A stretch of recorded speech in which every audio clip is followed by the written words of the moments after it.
settle in. We are about to explore the edges of reality. Tonight, we're going to talk about the quantum world. Not the quantum world as it's often portrayed in science fiction, filled with parallel universes and mystical consciousness experiments. But the real quantum world.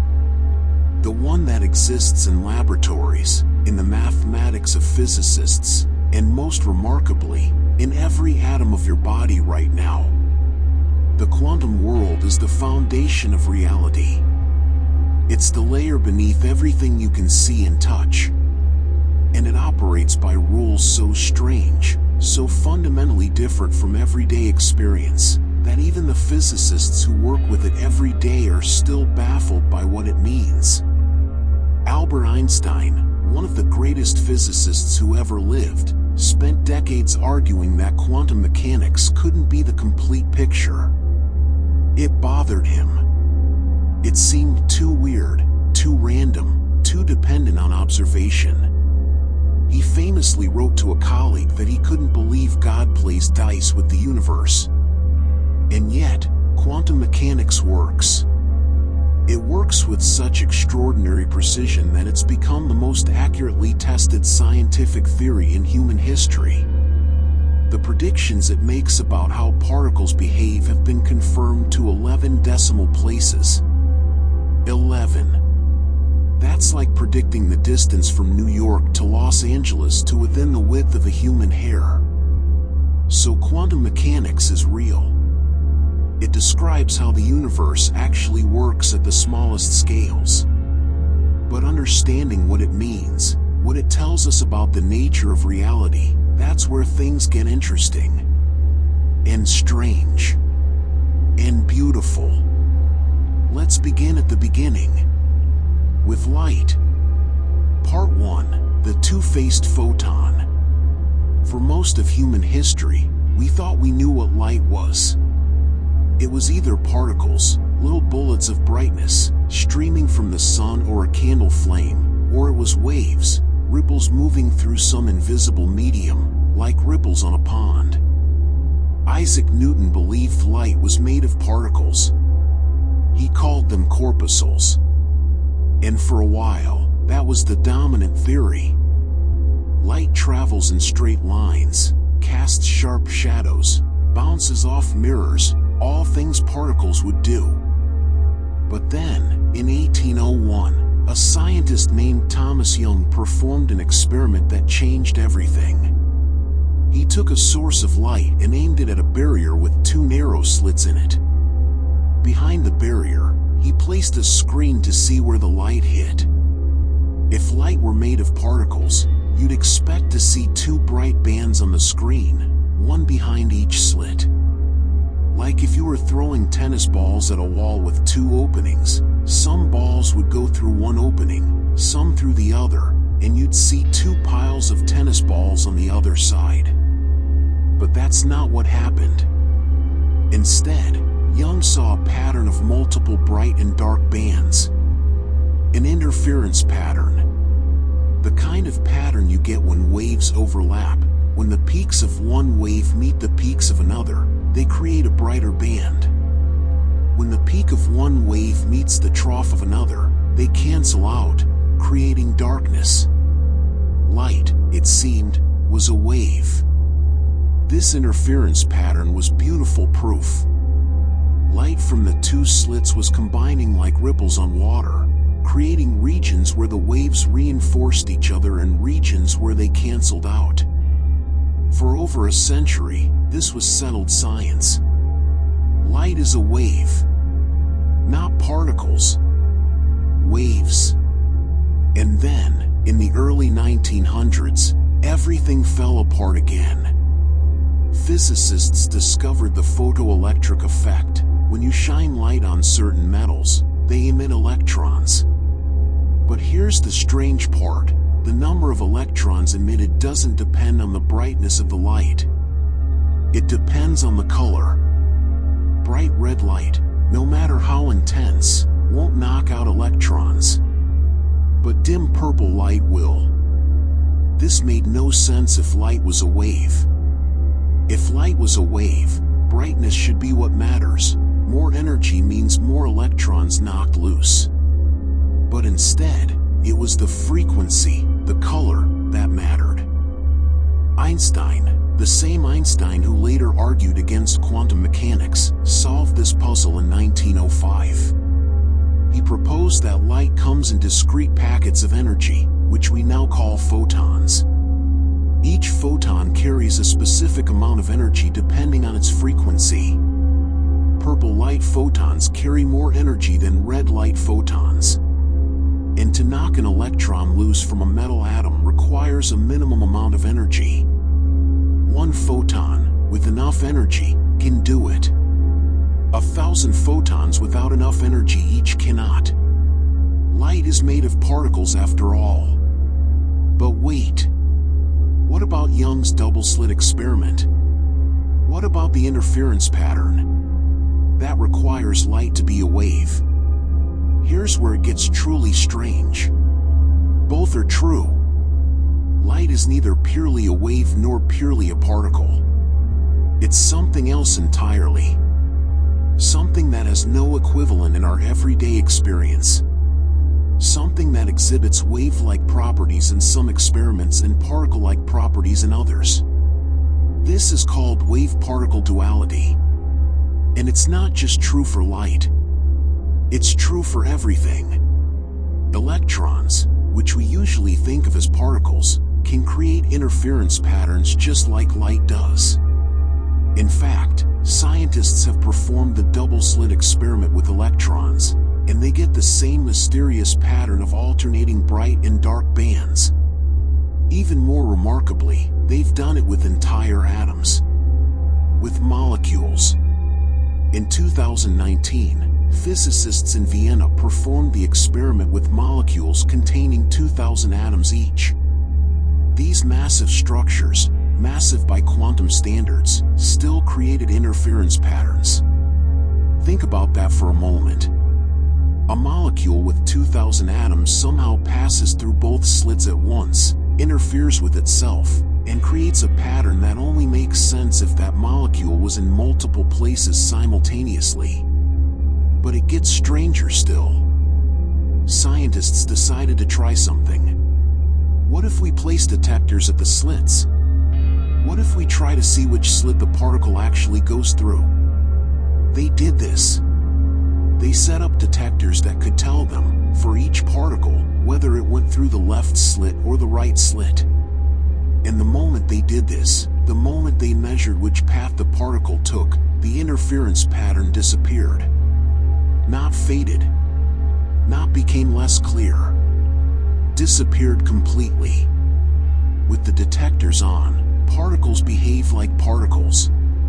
They go through one slit or the other, and you get two bright bands on the screen, exactly what you'd expect from particles. Turn the detectors off, and the interference pattern returns. The particles start behaving like waves again, going through both slits simultaneously. The act of observation, of measurement, fundamentally changes what happens. This is not about the detector disturbing the particle, like how checking the pressure in a tire releases a little bit of air. This is something deeper.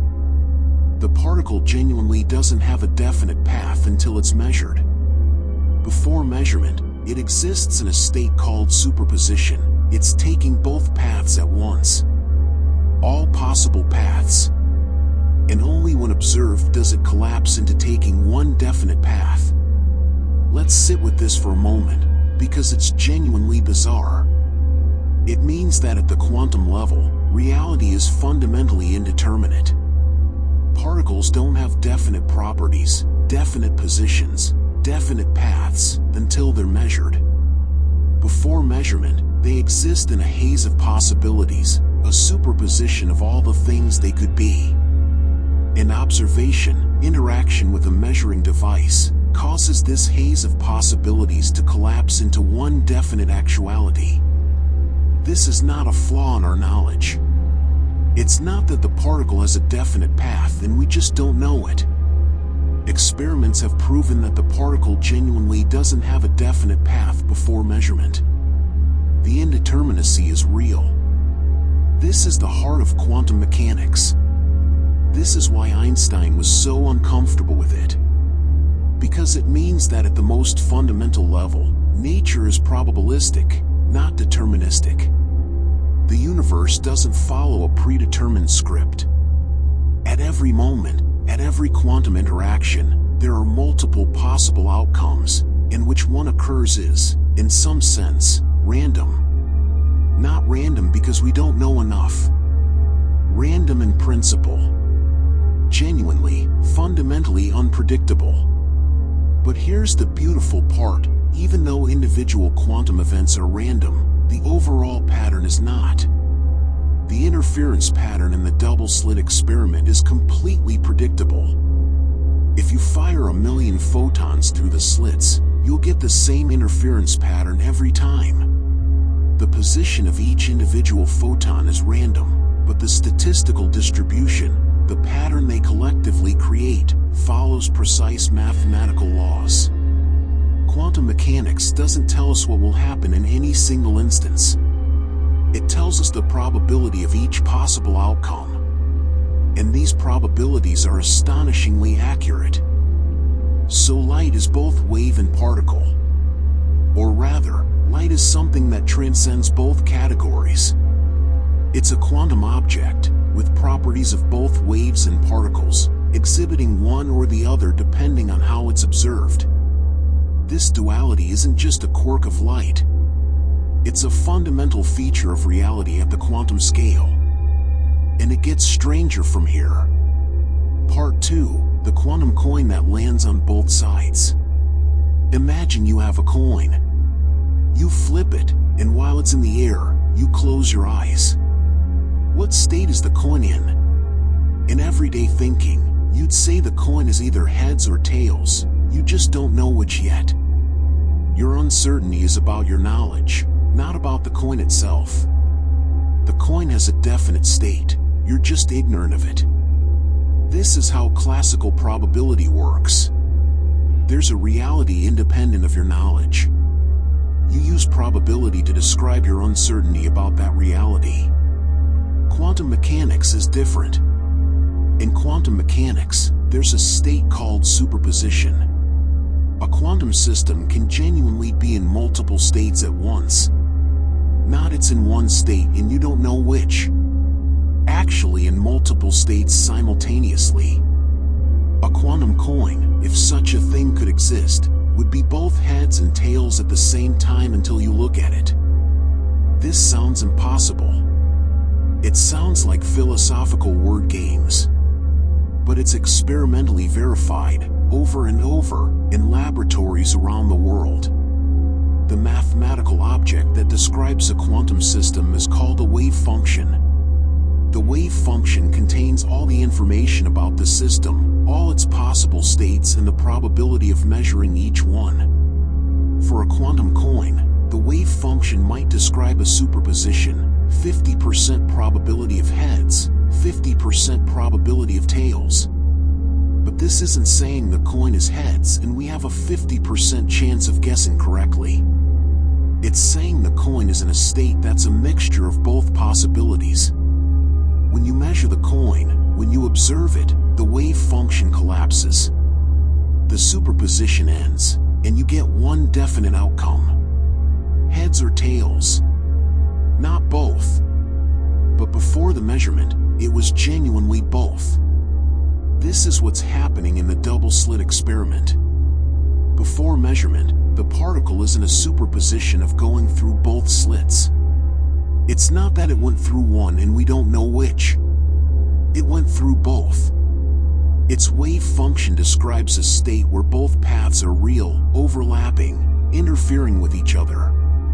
Only when you measure which slit it went through does the wave function collapse to one definite path. Now, let's talk about a real quantum coin, something we can actually work with in laboratories. It's called a qubit. A classical bit, like the ones in your computer, can be either 0 or 1. One or the other. In computer terms, it's either on or off, true or false, yes or no. A qubit, a quantum bit, can be 0 or 1, or any superposition of both. This might seem like a small difference, but it's revolutionary. Because if you have two classical bits, you can store one of four possible values, 0, 0, 0, 1, 10, or 11. Four possibilities, but only one at a time. With two qubits in superposition, you can store all four values simultaneously. Add a third qubit, and you can represent 8 values at once. 4 qubits, 16 values. 5 qubits, 32. The number grows exponentially. With just 20 qubits, you can represent over 1 million values simultaneously. With 100 qubits, you can represent more values than there are atoms in the observable universe. This is the promise of quantum computing. Not just faster computation, but fundamentally different computation. A quantum computer can explore vast numbers of possibilities in parallel, because those possibilities exist simultaneously in superposition. But there's a catch. A big catch. To maintain superposition, qubits need to be perfectly isolated from their environment. Any interaction with the outside world, any measurement, any disturbance, causes the superposition to collapse. This is called decoherence, and it's the biggest challenge in building quantum computers. The moment a qubit interacts with a stray photon, a vibration, even a cosmic ray passing through, its superposition collapses. It becomes just a regular bit, either 0 or 1, and you lose all the quantum advantages. Current quantum computers operate at temperatures close to absolute zero, colder than outer space, in carefully shielded chambers, precisely to minimize decoherence. Even with all these precautions, qubits can maintain superposition for only fractions of a second. But in those fractions of a second, they can perform calculations that would take classical computers millennia. Now, here's something fascinating. Superposition isn't just an abstract mathematical concept. It has physical consequences. It's not just that we describe the particle as being in two states, the particle genuinely behaves as if it's in both states. Think back to the double-slit experiment. The interference pattern only appears if the particle goes through both slits. If it went through one slit, there'd be no interference. The pattern itself is proof that the particle was in a superposition of both paths. In recent experiments at MIT, physicists performed a version of the double-slit experiment with unprecedented precision. They used ultra-cold atoms as the slits for light to pass through. And they confirmed something Einstein believed was wrong. The wave-particle duality holds even when you strip away every possible external influence. The experiment showed that a photon's wave nature and particle nature cannot be observed simultaneously. No matter how carefully you design the experiment, you can see one or the other, but never both at once. Observing the particle nature instantly obscures the wave nature, and vice versa.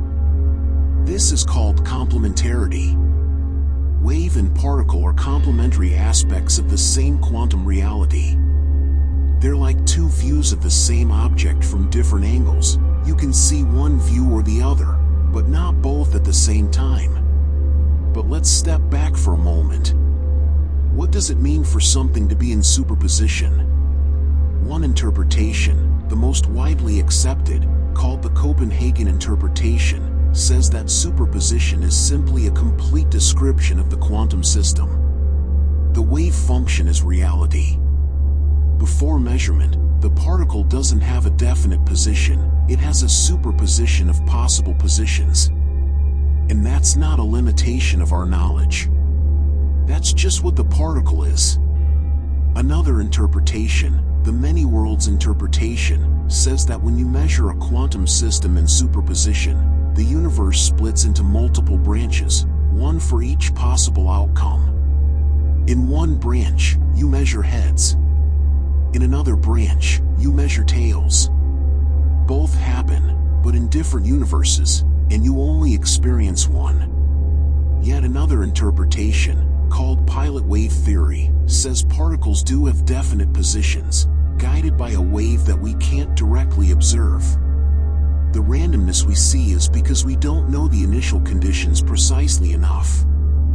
These interpretations make the same predictions for any experiment you can perform.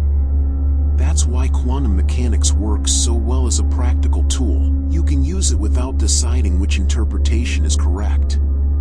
But they paint very different pictures of reality. In the Copenhagen view, reality is fundamentally probabilistic. In the many worlds view, everything that can happen does happen, just in different branches. In pilot wave theory, there's a hidden determinism beneath the apparent randomness. We don't know which, if any, is correct. And perhaps we never will. Because all make identical predictions, there may be no experiment that can distinguish them. What we do know is this: superposition is real. Quantum systems can exist in multiple states simultaneously. And this isn't just theoretical, it's the basis for emerging technologies, from quantum computers to quantum sensors that can detect single photons or measure magnetic fields with unprecedented precision. Your body, right now, contains trillions upon trillions of atoms. And in principle, each atom can be in a superposition of states. Each electron in each atom occupies what's called an orbital, not a definite path around the nucleus, but a cloud of probability describing where it might be found. Even in your warm, wet, complex body, quantum effects matter. Photosynthesis, the process plants use to convert sunlight into energy, appears to exploit quantum superposition to transfer energy with remarkable efficiency. Enzymes in your cells may use quantum tunneling, another bizarre quantum effect, to speed up chemical reactions. You are, in the most literal sense, a quantum system. Not just made of quantum particles, but actively using quantum phenomena to function. And yet, you never experience superposition directly. You never see a macroscopic object in two places at once. Why? Because of decoherence.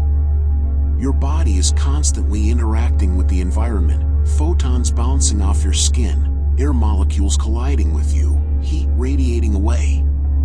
Each interaction is a measurement, collapsing quantum superpositions before they can manifest at scales you can perceive. Superposition is fragile. It survives only in isolation. And at the scale of everyday life, perfect isolation is impossible. But at the quantum scale, the scale of atoms and photons, isolation is achievable, at least briefly. And in those brief moments of isolation, reality becomes something strange and beautiful. Something that exists in multiple states at once, dancing between possibilities, collapsing into definite actuality only when observed. This is the quantum world. Not a world of definite facts, but a world of probabilities, superpositions, possibilities held in balance until the moment of measurement. And it's not some abstract theory. It's the foundation of reality. It's how the universe actually works. Let that sink in as we move to the next strange feature of the quantum world, entanglement. Part 3, Spooky Action at a Distance. Einstein called it spooky action at a distance. And it bothered him so much that he wrote a paper trying to prove it was impossible. He was wrong. It's not only possible, it's been experimentally verified thousands of times. In 2022, the Nobel Prize in Physics was awarded to scientists who definitively proved that it's real. It's called quantum entanglement. Imagine two particles are created together in such a way that their properties are correlated. Maybe their spins are opposite. If one is spinning clockwise, the other must be spinning counterclockwise. Or maybe their polarizations are perpendicular. The specifics don't matter. What matters is that their states are linked. Now imagine these particles fly apart. One goes to the left, one to the right. They travel for miles, kilometers, even light years. They're now separated by vast distances, with no possible way to communicate. In the classical world, here's what you'd expect. Each particle has its definite state, clockwise or counterclockwise, determined when they were created. You just don't know what those states are until you measure them. When you measure one and find it's clockwise, you instantly know the other must be counterclockwise, because that's how they were created. But quantum mechanics says something different. Something much stranger. It says that until you measure one of the particles, neither particle has a definite state. They're both in superposition, simultaneously clockwise and counterclockwise. And not only that, but they're in a special kind of superposition called an entangled state. When two particles are entangled, you can't describe one independently of the other. They're not two separate systems that happen to have correlated properties. They're one system, even when separated by vast distances. And here's the spooky part. When you measure one particle and find it's clockwise, the other particle's wave function instantaneously collapses to counterclockwise. Not because the particles communicated. Not because there was any signal traveling between them. But because they were part of one quantum system, and measuring part of that system collapsed the entire system. This happens faster than light could travel between them. It's instantaneous. And it violates what Einstein thought was a fundamental principle, locality. The idea that objects can only be influenced by their immediate surroundings. Einstein, along with physicists Boris Podolsky and Nathan Rosen, wrote a famous paper in 1935 arguing that quantum mechanics must be incomplete. If entanglement were real, they said, it would require faster-than-light influence, which Einstein's own theory of relativity says is impossible. Therefore, there must be some hidden variables, some deeper reality we haven't discovered yet, that explains the correlations without requiring spooky action at a distance. For decades, this seemed like a reasonable position. Maybe quantum mechanics was just an approximation, and someday we'd find the underlying reality. But then, in 1964, a physicist named John Bell came up with a way to test this. He derived an inequality, now called Bell's inequality, that any theory based on local hidden variables must satisfy. If quantum mechanics was correct, and entanglement was real, then experiments should violate Bell's inequality. Experiments were performed. Starting in the 1970s and continuing to the present day, with increasing sophistication and care. And every single one has violated Bell's inequality. Entanglement is real. There are no hidden variables. The spooky action at a distance is an actual feature of reality. Let me be clear about what this means and what it doesn't mean. It doesn't mean you can use entanglement to send messages faster than light. You can't. Here's why. When you measure an entangled particle, you get a random result. Clockwise or counterclockwise, each with 50% probability. And while measuring your particle instantly determines the state of the distant particle, the person at the distant location still sees a random result.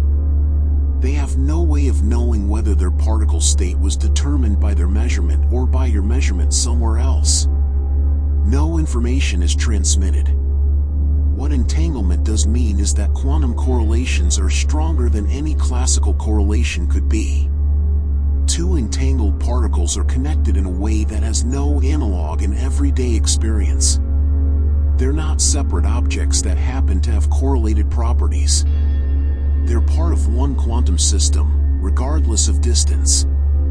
Think about it this way. In the classical world, if you take a pair of gloves and put one in a box, then send that box to the other side of the world, opening the box and finding a left glove tells you the other box contains a right glove.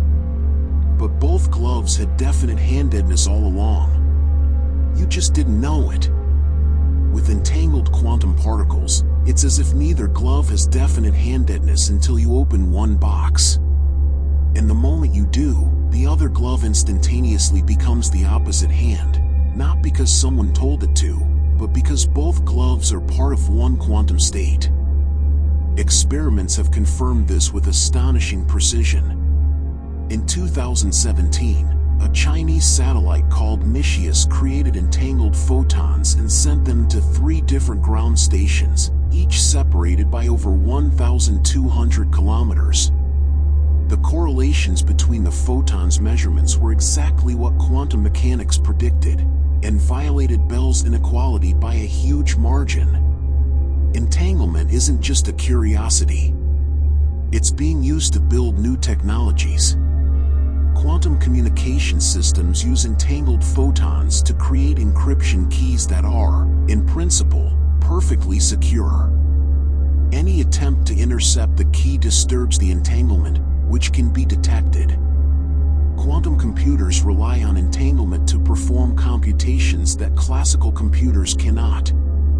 When qubits are entangled, operating on one affects the others, allowing for complex calculations to be performed on many values simultaneously. But the philosophical implications are what make entanglement truly profound. It means that the universe is not local.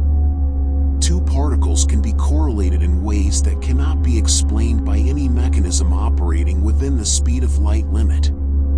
It means that reality at the quantum level is holistic, not reductionist. You can't always decompose a system into independent parts. Sometimes, the system is fundamentally one thing, even when its components are separated by vast distances. And it hints at something even deeper. Some physicists believe that entanglement might be connected to the structure of space-time itself.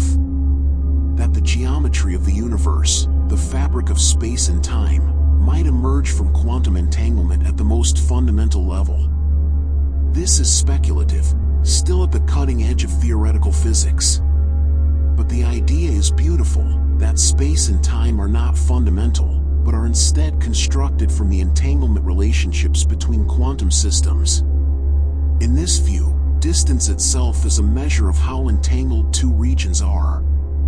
Regions that are strongly entangled are close in some quantum sense, even if they're far apart in physical space. It's a radical idea. And it might be wrong.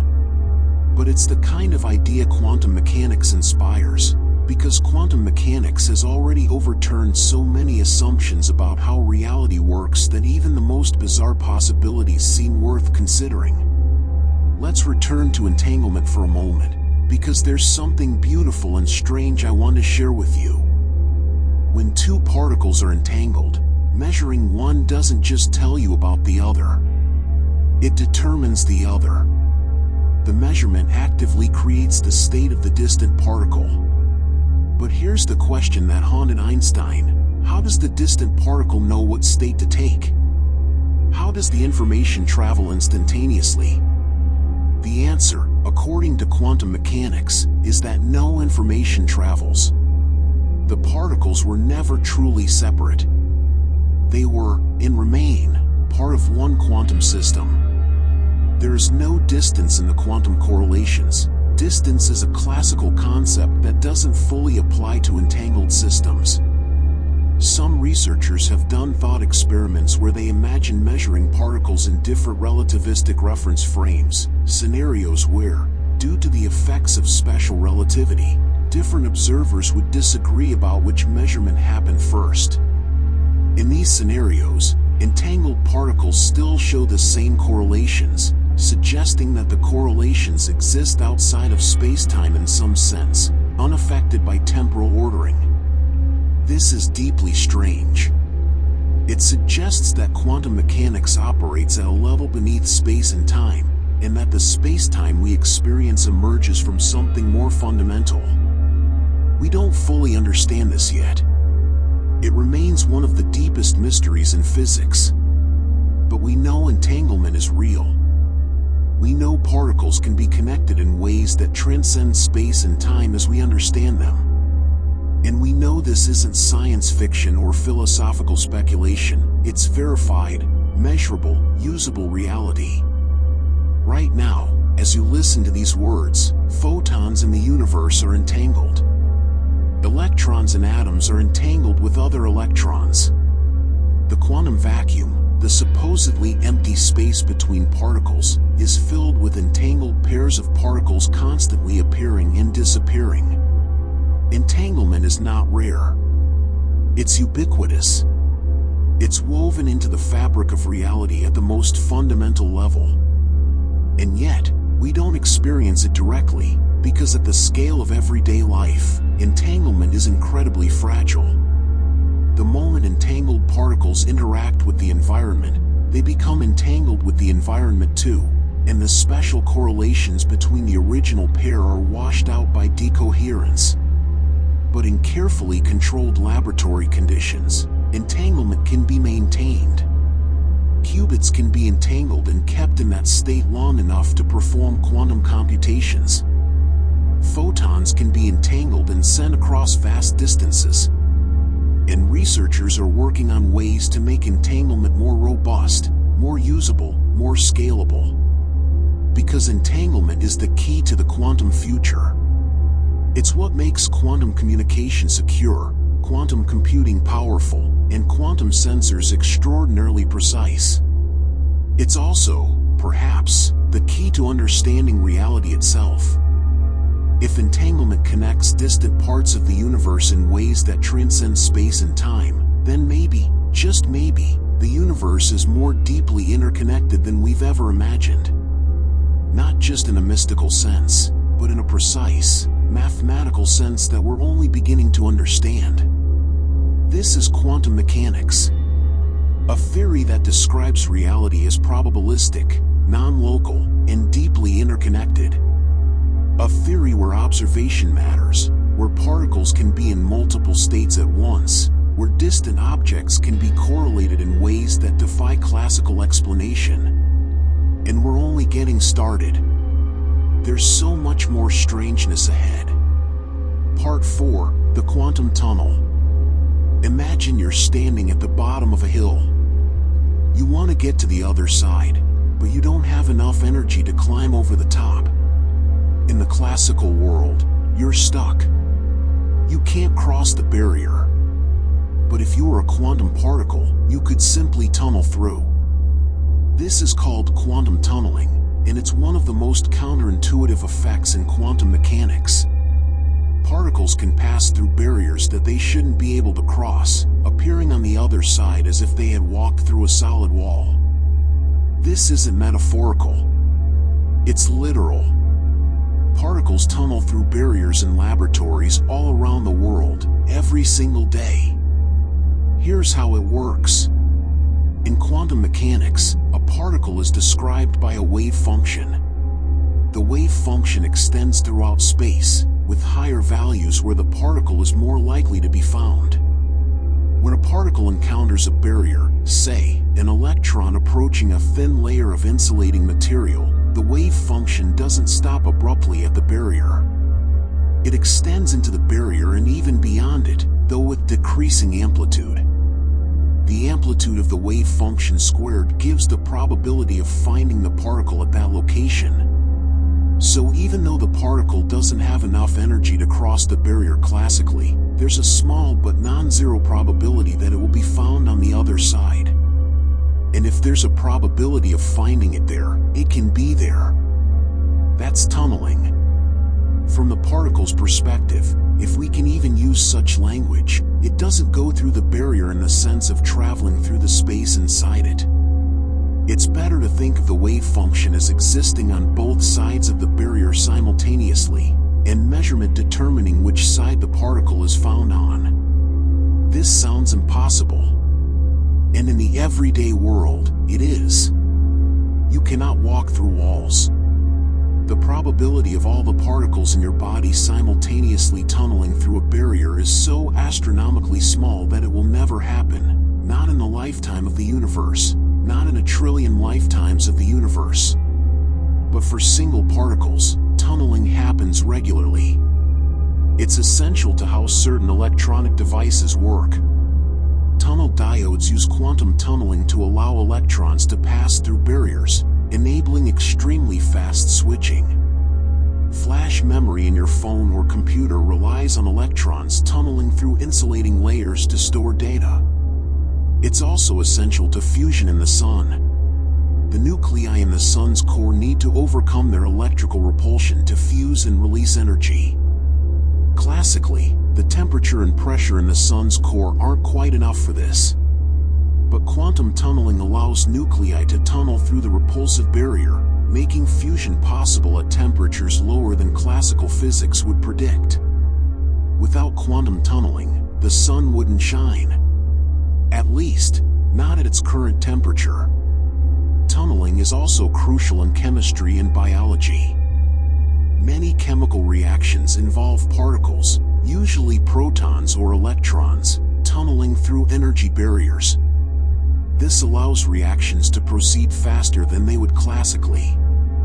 There's even evidence that some enzymes in your body exploit quantum tunneling.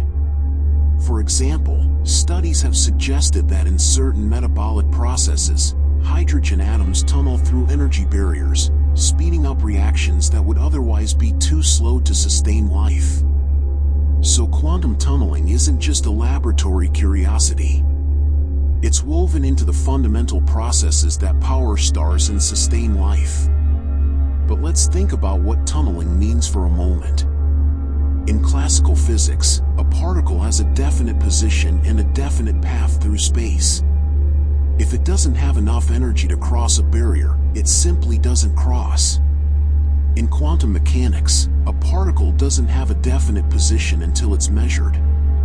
It's described by a wave function that extends through space. And the wave function can extend across barriers, allowing the particle to be found on the other side even when it shouldn't be able to get there. This isn't cheating the energy barrier. The particle doesn't gain extra energy to climb over. And it doesn't drill a hole through. It simply appears on the other side, with a probability that decreases exponentially with the thickness and height of the barrier. The thicker the barrier, or the higher the energy required to cross it, the less likely tunneling becomes. But it never becomes exactly zero. In principle, you could tunnel through a wall. The probability is just so small, something like 10 to the negative power of a number with dozens of zeros, that it's effectively impossible. But quantum mechanics says it's not strictly impossible, just vanishingly improbable. This reveals something profound about the nature of reality in quantum mechanics. There are no absolute barriers, no perfect prohibitions. Everything is probabilistic. In the classical world, if something is forbidden by the laws of energy conservation or momentum conservation, it simply doesn't happen. In the quantum world, forbidden just means improbable. This probabilistic nature shows up everywhere in quantum mechanics. When atoms emit light, they do so by quantum transitions, electrons jumping from higher energy levels to lower ones. These transitions are probabilistic. You can calculate the probability that an atom will emit a photon in the next second, but you can't predict exactly when it will happen. Radioactive decay is another example. A radioactive atom will eventually decay, emitting particles and transforming into a different element. But when? Quantum mechanics gives you a probability, a half-life, but it can't tell you exactly when any particular atom will decay. One atom might decay in a microsecond, another might last for millions of years. It's genuinely random. This randomness bothered Einstein. He felt that a complete theory should be deterministic, that it should, at least in principle, predict exact outcomes, not just probabilities. His complaint that God does not play dice was about this fundamental randomness in quantum mechanics. But experiments have consistently shown that the randomness is real, not just a limitation of our knowledge. There are no hidden variables determining when an atom will decay or whether a particle will tunnel through a barrier. The universe genuinely contains irreducible randomness at its foundation. And yet, from this randomness, predictable patterns emerge. The half-life of a radioactive isotope is incredibly precise. If you have 1 trillion atoms of carbon-14, you can predict with extraordinary accuracy that half of them will decay in 5,730 years. You just can't predict which half, or which individual atoms will be among them. Similarly, the rate at which electrons tunnel through a barrier is statistically predictable, even though each individual tunneling event is random. Quantum mechanics is a theory of probabilities that produces statistical certainties. The individual is unpredictable, the collective is lawful. Let's explore something beautiful about tunneling. In 2016, researchers at UC Berkeley managed to observe quantum tunneling in real time for the first time. They used ultra-fast lasers to watch electrons tunnel out of atoms when exposed to intense light fields. What they found was remarkable. The tunneling didn't happen gradually. It was instantaneous. One moment the electron was in the atom, the next it was outside. There was no intermediate state where it was partway through the barrier. This makes sense in the context of quantum mechanics. The electron doesn't travel through space in the classical sense. Its wave function exists on both sides of the barrier, and measurement determines which side it's found on. But seeing it confirmed experimentally was still astonishing. Tunneling also reveals something about quantum time. How long does it take for a particle to tunnel? This question has been debated for decades. Does the particle experience the passage of time while inside the barrier?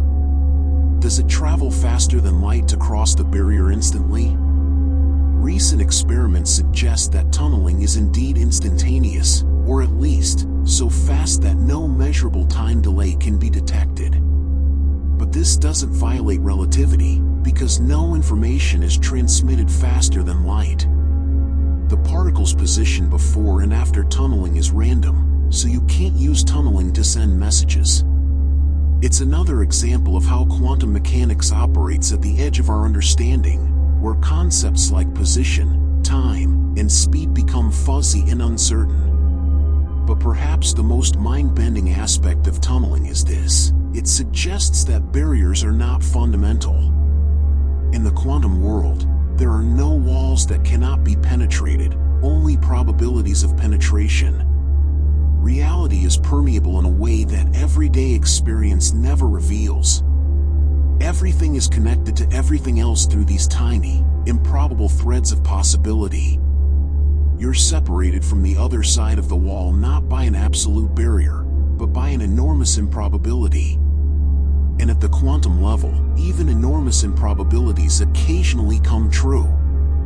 This permeability extends to time as well. Quantum mechanics treats time asymmetrically from space in some ways, but in others, suggests that past and future are not as separated as we think. Virtual particles can briefly violate energy conservation, borrowing energy from the future and paying it back so quickly that the violation is undetectable.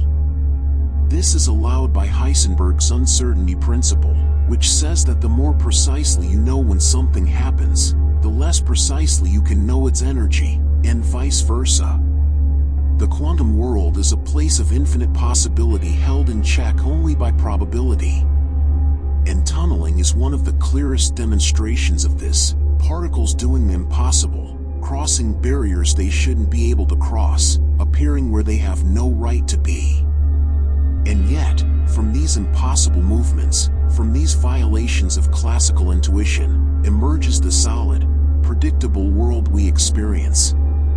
The atoms in your body are held together by quantum forces that rely on tunneling in superposition and entanglement. The light from your screen reaches your eyes through quantum processes. The thoughts forming in your brain as you listen to these words are, at their most fundamental level, quantum events cascading through neural networks. You are quantum. The world is quantum. The strangeness is always there, beneath the surface, hidden by the averaging effects of scale and decoherence, but always present, always foundational. Let's descend deeper still, into even stranger territory. Part 5. The uncertainty at the heart of reality. There's a principle in quantum mechanics that tells us there are limits to what we can know. Not limits on our technology, or our cleverness, or our ingenuity. Fundamental limits. Built into the fabric of reality itself. It's called the Heisenberg uncertainty principle. And it says that certain pairs of properties cannot both be known precisely at the same time. The most famous pair is position and momentum. The more precisely you know where a particle is, the less precisely you can know how fast it's moving. And vice versa.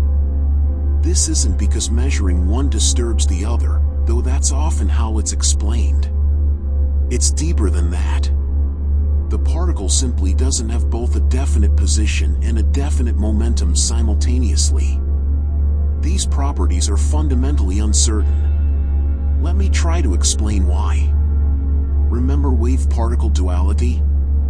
A particle is described by a wave function, which spreads out through space. The wave function tells you the probability of finding the particle at different locations. Now, imagine a wave function that's very localized, concentrated in a tiny region of space. This means you know the particle's position quite precisely.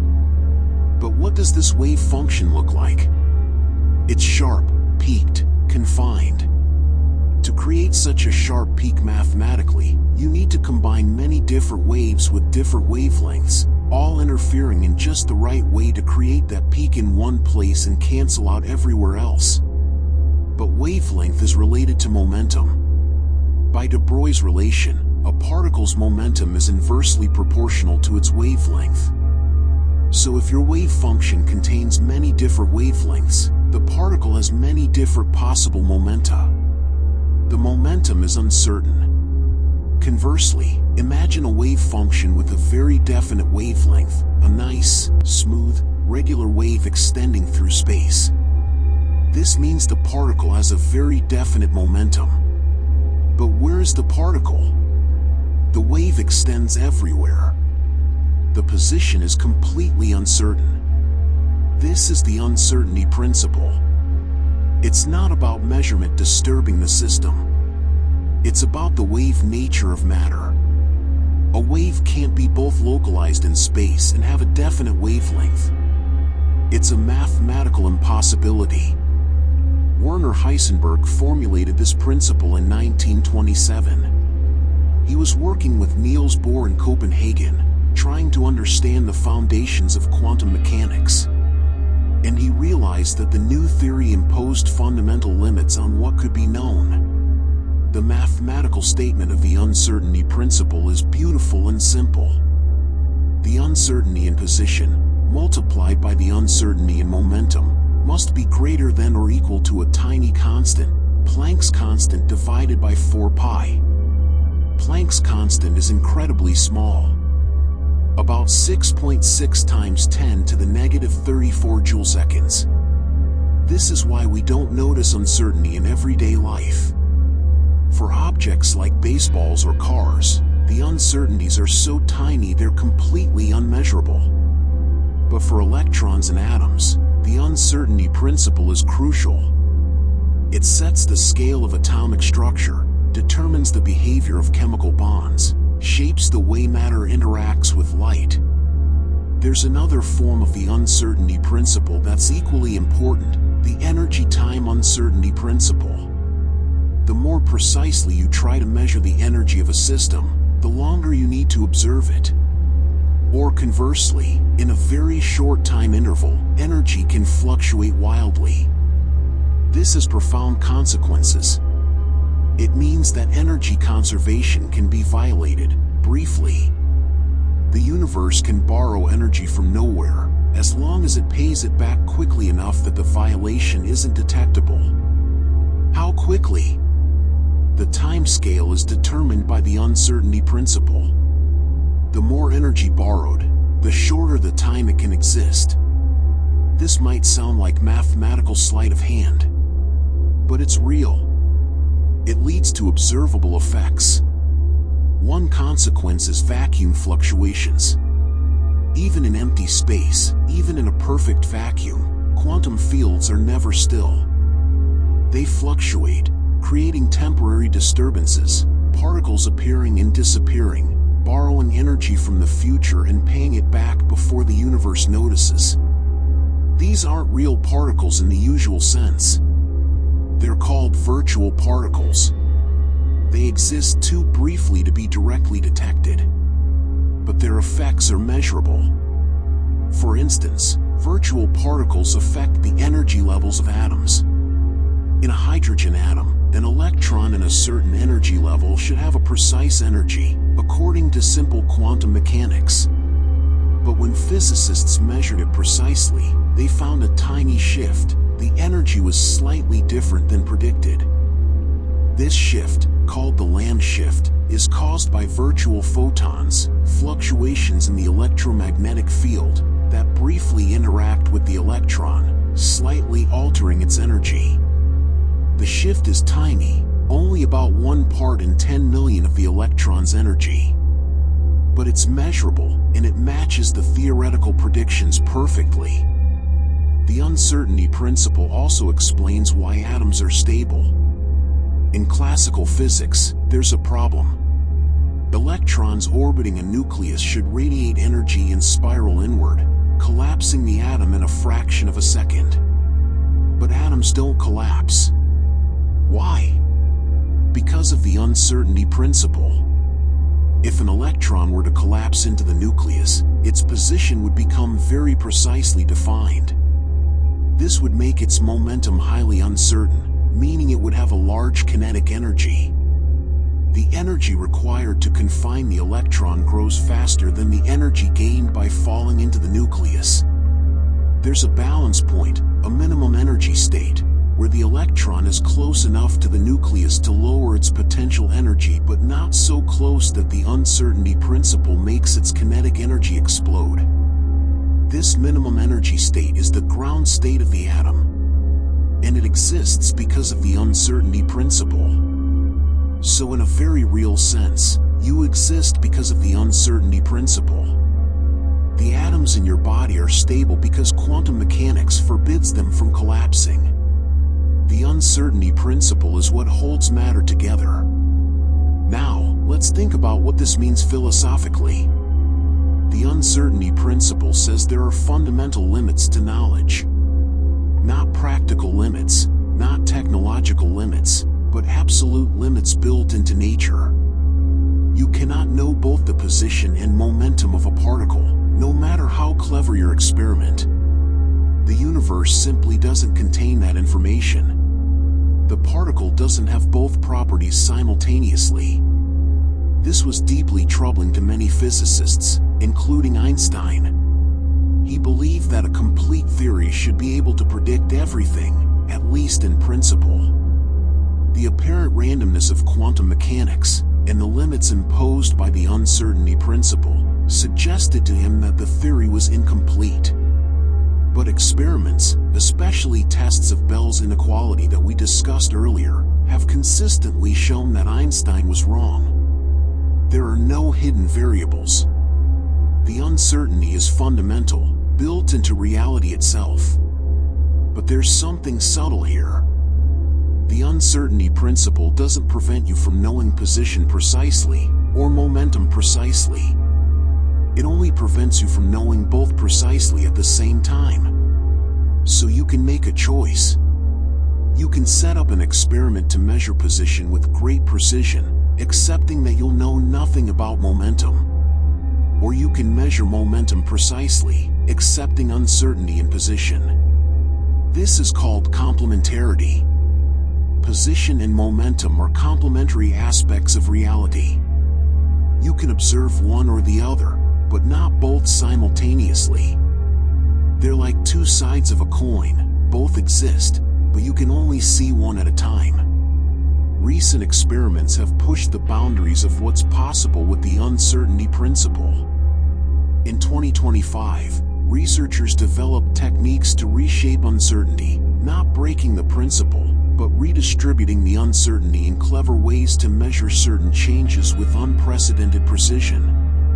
The idea is subtle.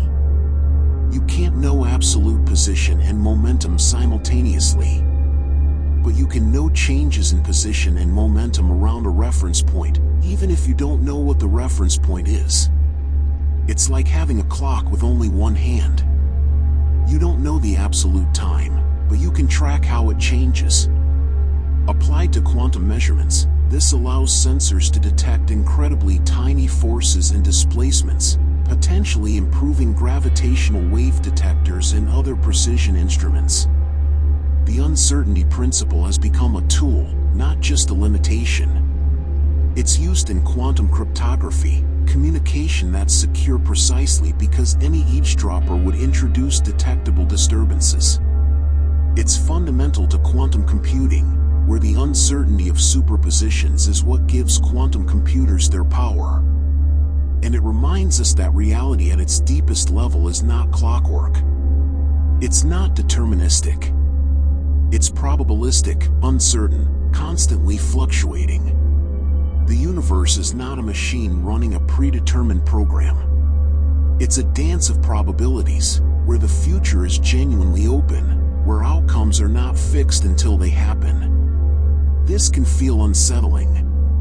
We're used to thinking of reality as solid, definite, knowable in principle even if not in practice. But quantum mechanics says otherwise. At the foundation of everything, there's irreducible uncertainty.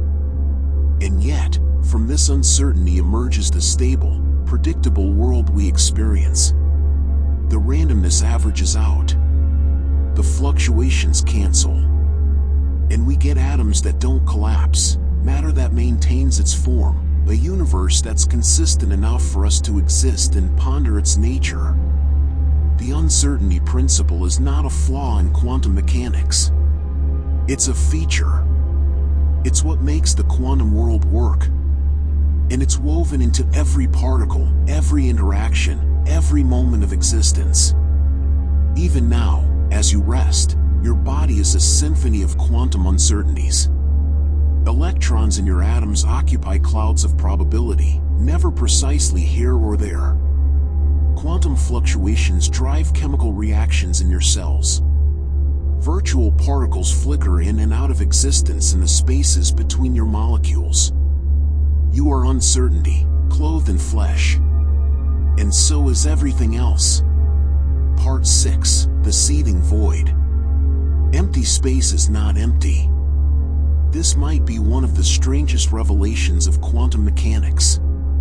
The vacuum, the absence of matter, the void between particles, the darkness between stars, is not nothing. It's seething with activity, alive with energy, filled with particles that exist for fractions of a second before vanishing. This is called the quantum vacuum. And it's one of the most bizarre and fascinating aspects of quantum field theory. Let's start with a simple question. What's the lowest possible energy state of the universe? In classical physics, the answer is obvious: zero. Remove all matter, cool everything to absolute zero, eliminate all radiation. What's left should have zero energy. But quantum mechanics says otherwise. Remember the uncertainty principle? It applies to energy and time. Over very short time intervals, energy can fluctuate. The vacuum can borrow energy, create particles, as long as those particles disappear quickly enough. So even in the lowest energy state, even in a perfect vacuum, there's residual energy. It's called zero-point energy. And it's not small. If you calculate the zero-point energy of all quantum fields in a cubic meter of space, you get an absurdly large number. So large that if it were real in the way we usually think of energy, it would warp space-time so severely that the universe couldn't exist in its current form. This is called the cosmological constant problem, and it's one of the biggest unsolved mysteries in physics. The energy we calculate from quantum mechanics is about 120 orders of magnitude larger than what we observe in cosmology. That's not a little bit off. It's spectacularly wrong. And yet, the quantum vacuum is real. Its effects are measurable. One of the most famous demonstrations is the Casimir effect. In 1948, Dutch physicist Hendrik Casimir predicted that two uncharged metal plates, placed very close together in a vacuum, would experience an attractive force. This sounds impossible. The plates are uncharged, so there's no electrostatic force. They're in a vacuum, so there's no air pressure pushing them together. Where does the force come from? From the quantum vacuum. Between the plates, only certain wavelengths of virtual particles can exist, wavelengths that fit exactly between the plates. Outside the plates, all wavelengths are allowed. This creates an imbalance. There are more quantum fluctuations outside the plates than between them. And this difference in fluctuation pressure pushes the plates together. The force is tiny. For plates a micrometer apart, it's only a few nanonewtons. But it's been measured precisely, and it matches Casimir's predictions exactly. The quantum vacuum is exerting a measurable force. Think about that. Empty space, the absence of everything, is producing a physical effect. The void is active, dynamic, filled with fluctuations that can push objects around. But what are these fluctuations? What are virtual particles?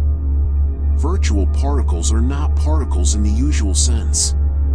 They're disturbances in quantum fields, temporary fluctuations that appear and disappear so quickly they can't be directly observed. Imagine the electromagnetic field as a calm lake. Even on the calmest day, there are ripples. Tiny waves that arise spontaneously, move a short distance, and disappear. These ripples don't carry any water from one place to another. They're just fluctuations in the surface. Virtual particles are like those ripples. They're fluctuations in quantum fields. A photon appears, travels a short distance, disappears. An electron-positron pair materializes, exists for a fraction of a second, annihilates. A quark-antiquark pair flickers into existence and vanishes. This happens everywhere, all the time. In the space between your fingers, billions of virtual particles are appearing and disappearing every second. In the gaps between atoms in your body. In the vast reaches of intergalactic space. The quantum vacuum is not empty. It's a seething foam of activity, a background of constant fluctuation that underlies all of reality. And these fluctuations have consequences beyond the Casimir effect. They affect atomic energy levels, causing the land shift. They contribute to the magnetic properties of electrons. They're responsible for spontaneous emission, the fact that an excited atom will eventually emit light even in the absence of any external stimulus. The atom is interacting with virtual photons in the vacuum, and these interactions cause it to release energy. Virtual particles also play a role in particle physics. When fundamental particles interact, the interaction is mediated by virtual particles. An electron repels another electron by exchanging virtual photons. Quarks are bound together inside protons by exchanging virtual gluons.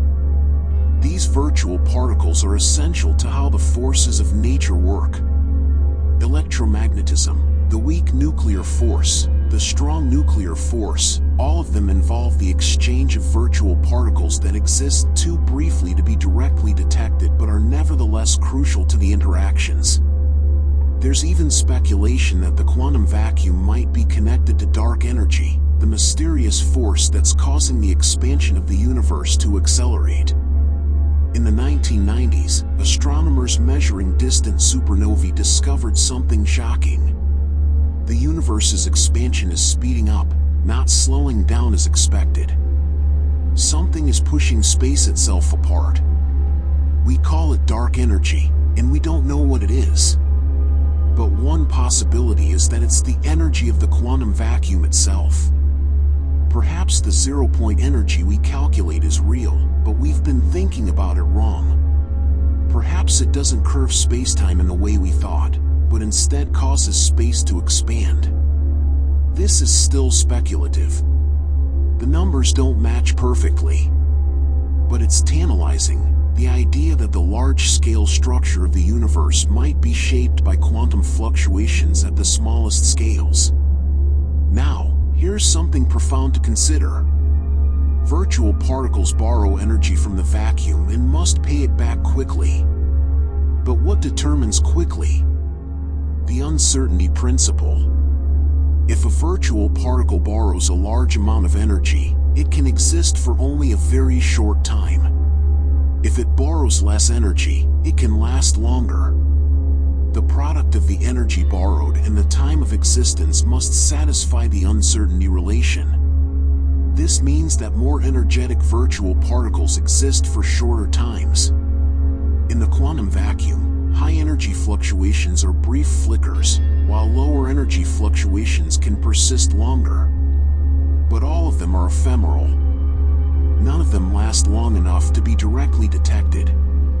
They exist in the gaps between measurements, in the fuzzy uncertainty that quantum mechanics allows. And yet, their collective effect is profound. They fill the vacuum with energy. They mediate forces. They subtly affect every quantum system. They might even drive the expansion of the universe.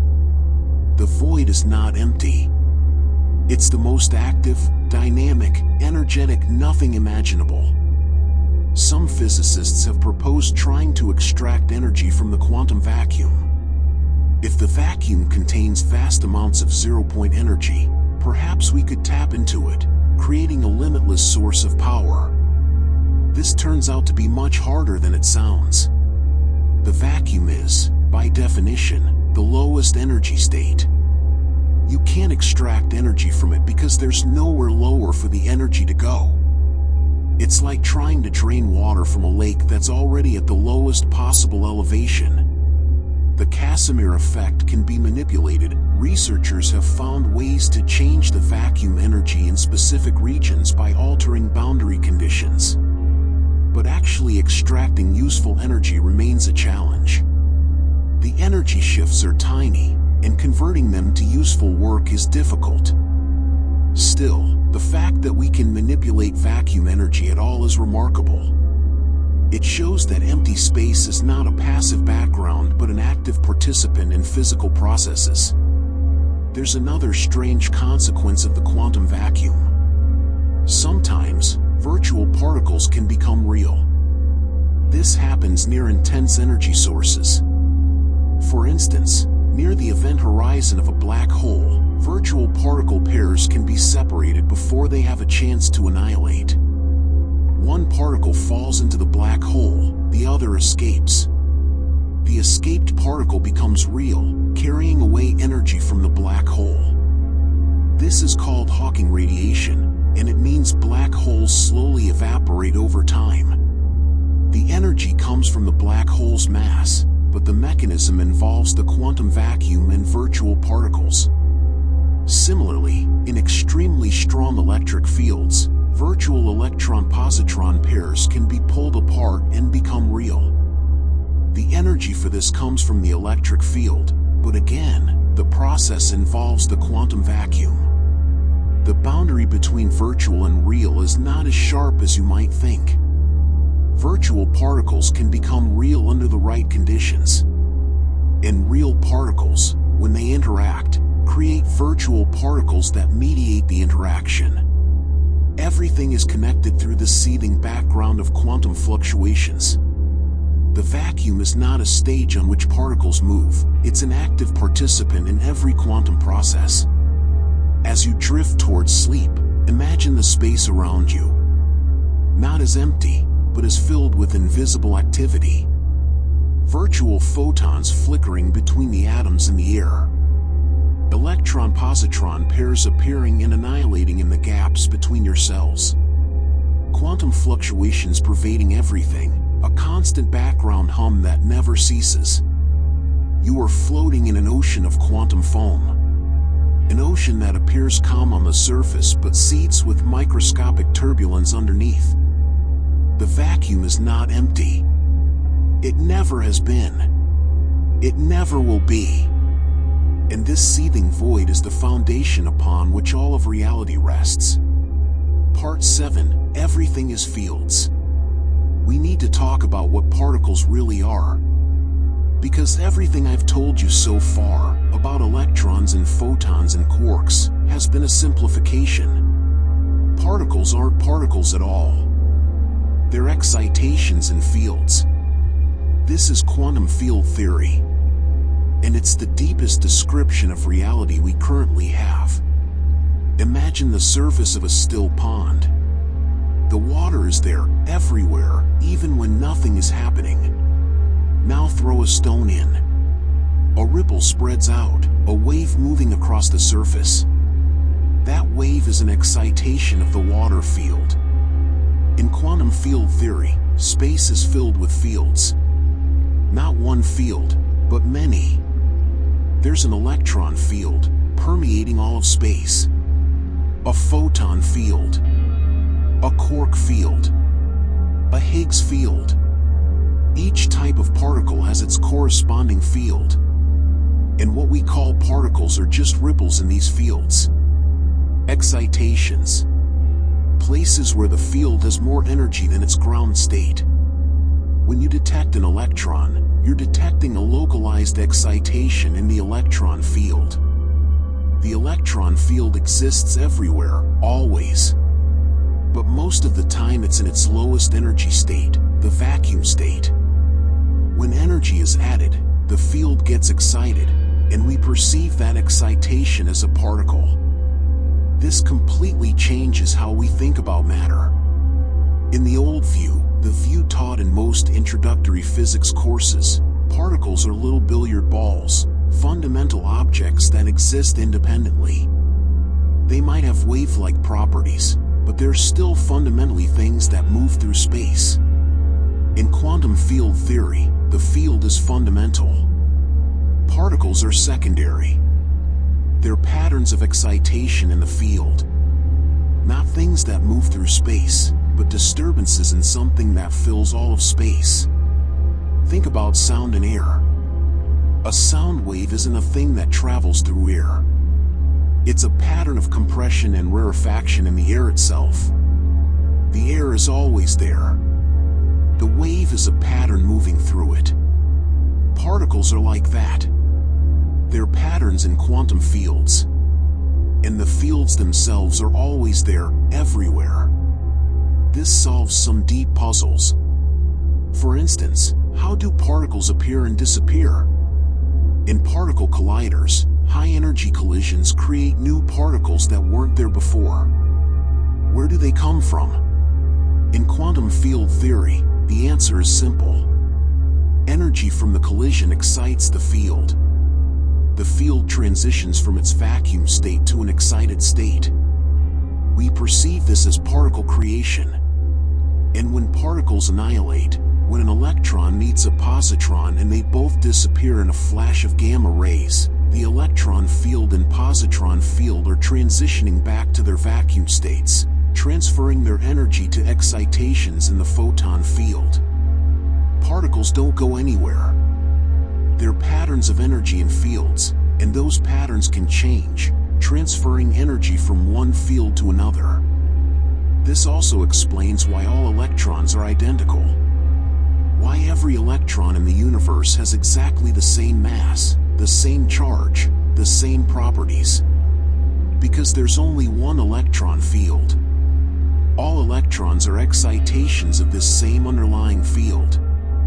They're not separate objects that happen to be similar.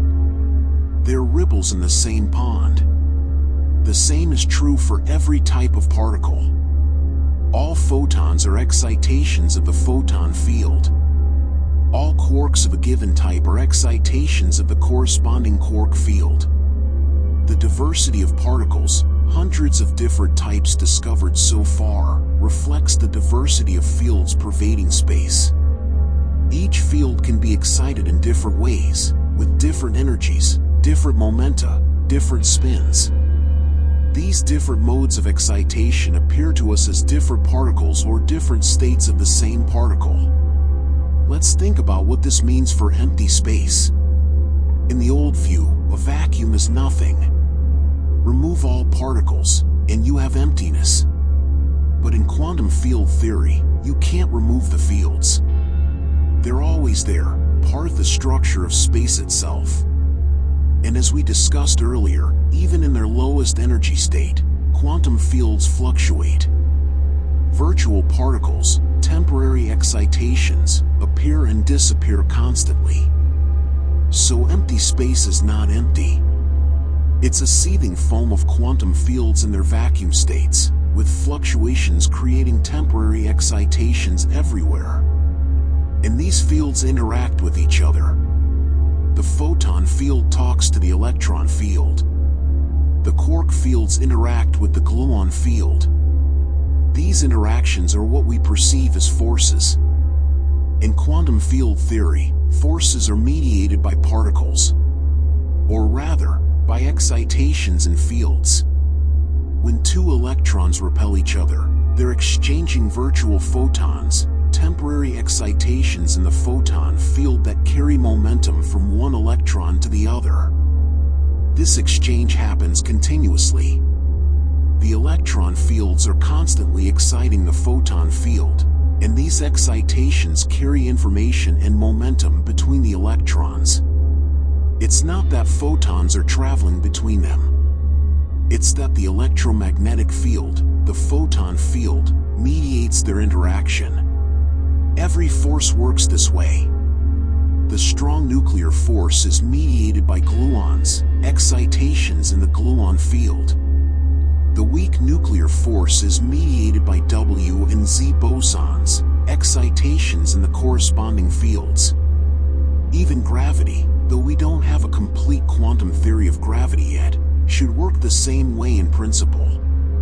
Gravitons, hypothetical particles that mediate gravity, would be excitations in the gravitational field. So interactions, forces, the pushes and pulls that shape the universe, all of these emerge from fields talking to each other through their excitations. Now, here's something beautiful. In quantum field theory, mass isn't a fundamental property. At the deepest level, most particles don't have mass on their own. Mass comes from interactions with the Higgs field. The Higgs field is special. Unlike other fields, it has a non-zero value in its vacuum state. Even in the lowest energy state, the Higgs field is on, permeating all of space with a constant, non-zero value. When other particles, excitations in other fields, move through space, they interact with this non-zero Higgs field. This interaction is what we perceive as mass. Particles that interact strongly with the Higgs field have large mass. Particles that interact weakly have small mass. And particles like photons, which don't interact with the Higgs field at all, have zero mass. Mass is resistance to acceleration. The more mass something has, the harder it is to change its velocity. And in quantum field theory, this resistance comes from the Higgs field slowing down the excitations as they propagate. Think of it like moving through molasses. The molasses isn't adding weight to you, but it resists your motion, making it harder to accelerate. The Higgs field is like molasses for quantum field excitations. The more they interact with it, the more they resist acceleration, and the more massive they appear. This was confirmed in 2012 when the Higgs boson, an excitation in the Higgs field, was detected at the Large Hadron Collider. By exciting the Higgs field with enormous amounts of energy, physicists created ripples in it that could be detected. These ripples are what we call the Higgs boson. But the Higgs boson itself is less important than what it represents. It's proof that the Higgs field exists, permeating all of space, giving mass to particles through their interactions with it. So when you feel weight, when you feel the pull of gravity on your body, you're feeling your interactions with the Higgs field. The particles that make up your atoms, electrons and quarks, are constantly interacting with the Higgs field, and this interaction is what makes them massive, what gives them substance. You are patterns of excitation in quantum fields, moving through space, interacting with the Higgs field and with each other, exchanging virtual particles, constantly in flux. Everything is fields. Particles are a convenient fiction, a way of thinking about localized excitations that works well at human scales and in most practical situations. But at the deepest level, there are no particles.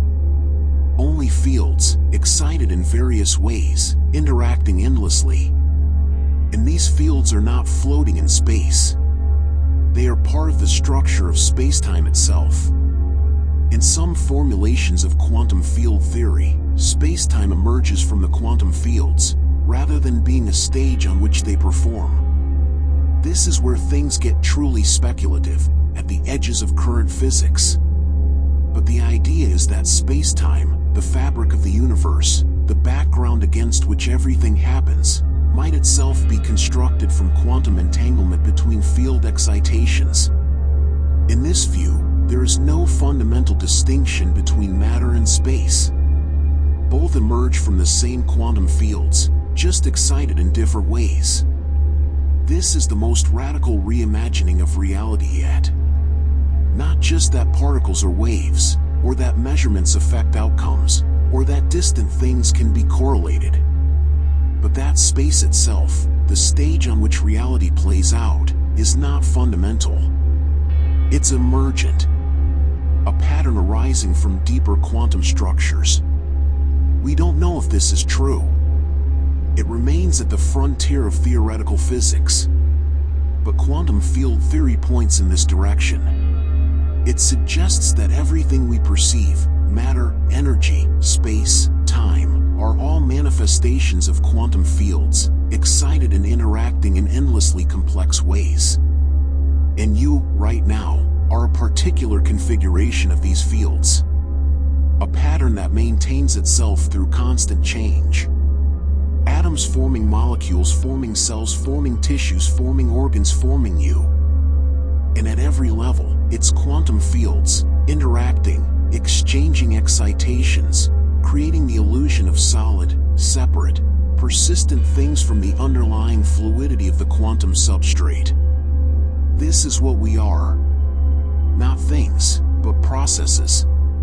Not particles, but fields. Not solid, but patterns.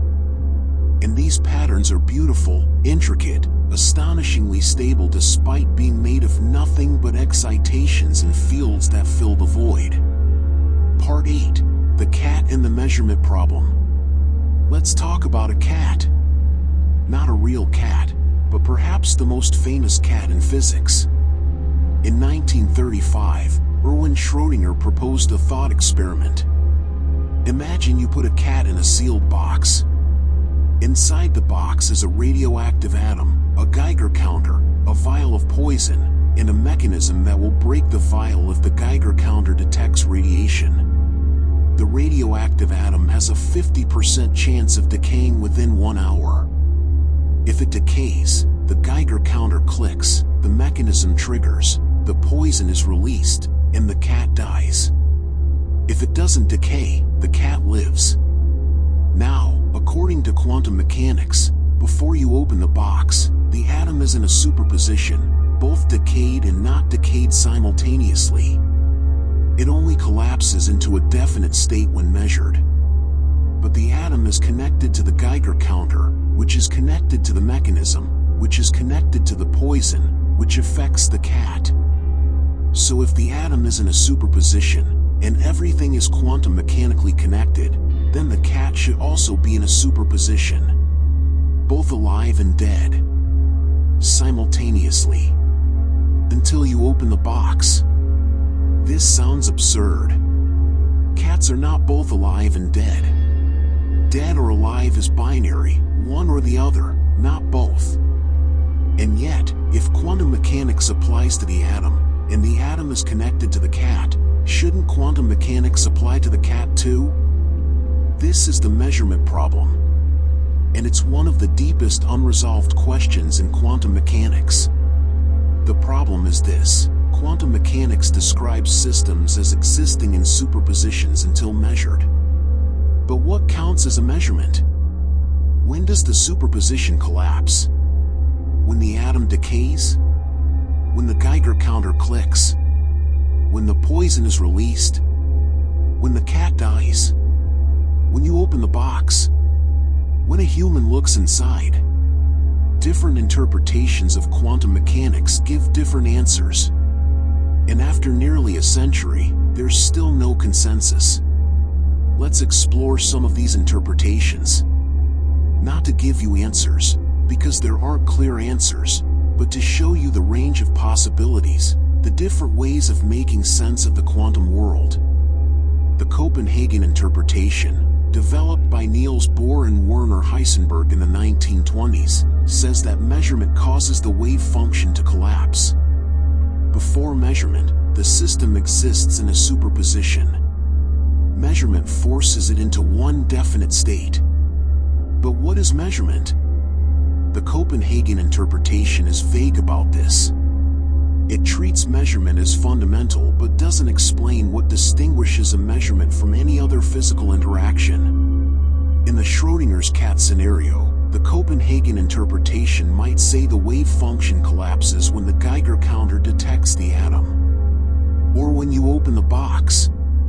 It depends on how you define measurement, and the interpretation doesn't give clear guidance. This vagueness bothered many physicists, including Schrödinger himself. The thought experiment was his way of highlighting the absurdity he saw in the Copenhagen view. If everything is quantum, including measurement devices and cats, where does the collapse actually happen? Another interpretation is the many worlds interpretation, proposed by Hugh Everett in 1957. In this view, there is no collapse. Ever. The wave function describes reality completely, and it evolves according to the Schrödinger equation always, without exception. So what happens when you measure something? The universe splits. Or rather, you split. You become entangled with the system you're measuring, and different versions of you experience different outcomes. In the Schrödinger's cat scenario, when the atom reaches the point of potential decay, the universe branches. In one branch, the atom decays, the poison is released, the cat dies.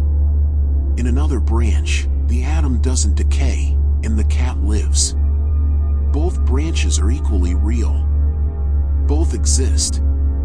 You just only experience one of them. When you open the box, you don't collapse the wave function. You become entangled with the cat. One version of you sees a dead cat, another version sees a live cat. Both versions exist in separate branches of the universal wave function, unable to communicate or interact with each other. This sounds wild. And in some ways, it is. The many worlds interpretation implies that every quantum measurement splits the universe into multiple branches, creating vast numbers of parallel worlds.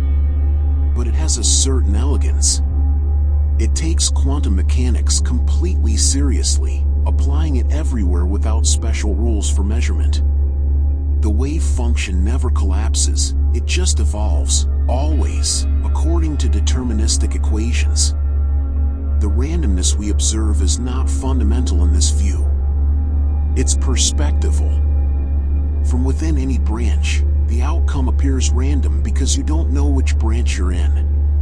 But the universal wave function evolves deterministically, creating all possible outcomes.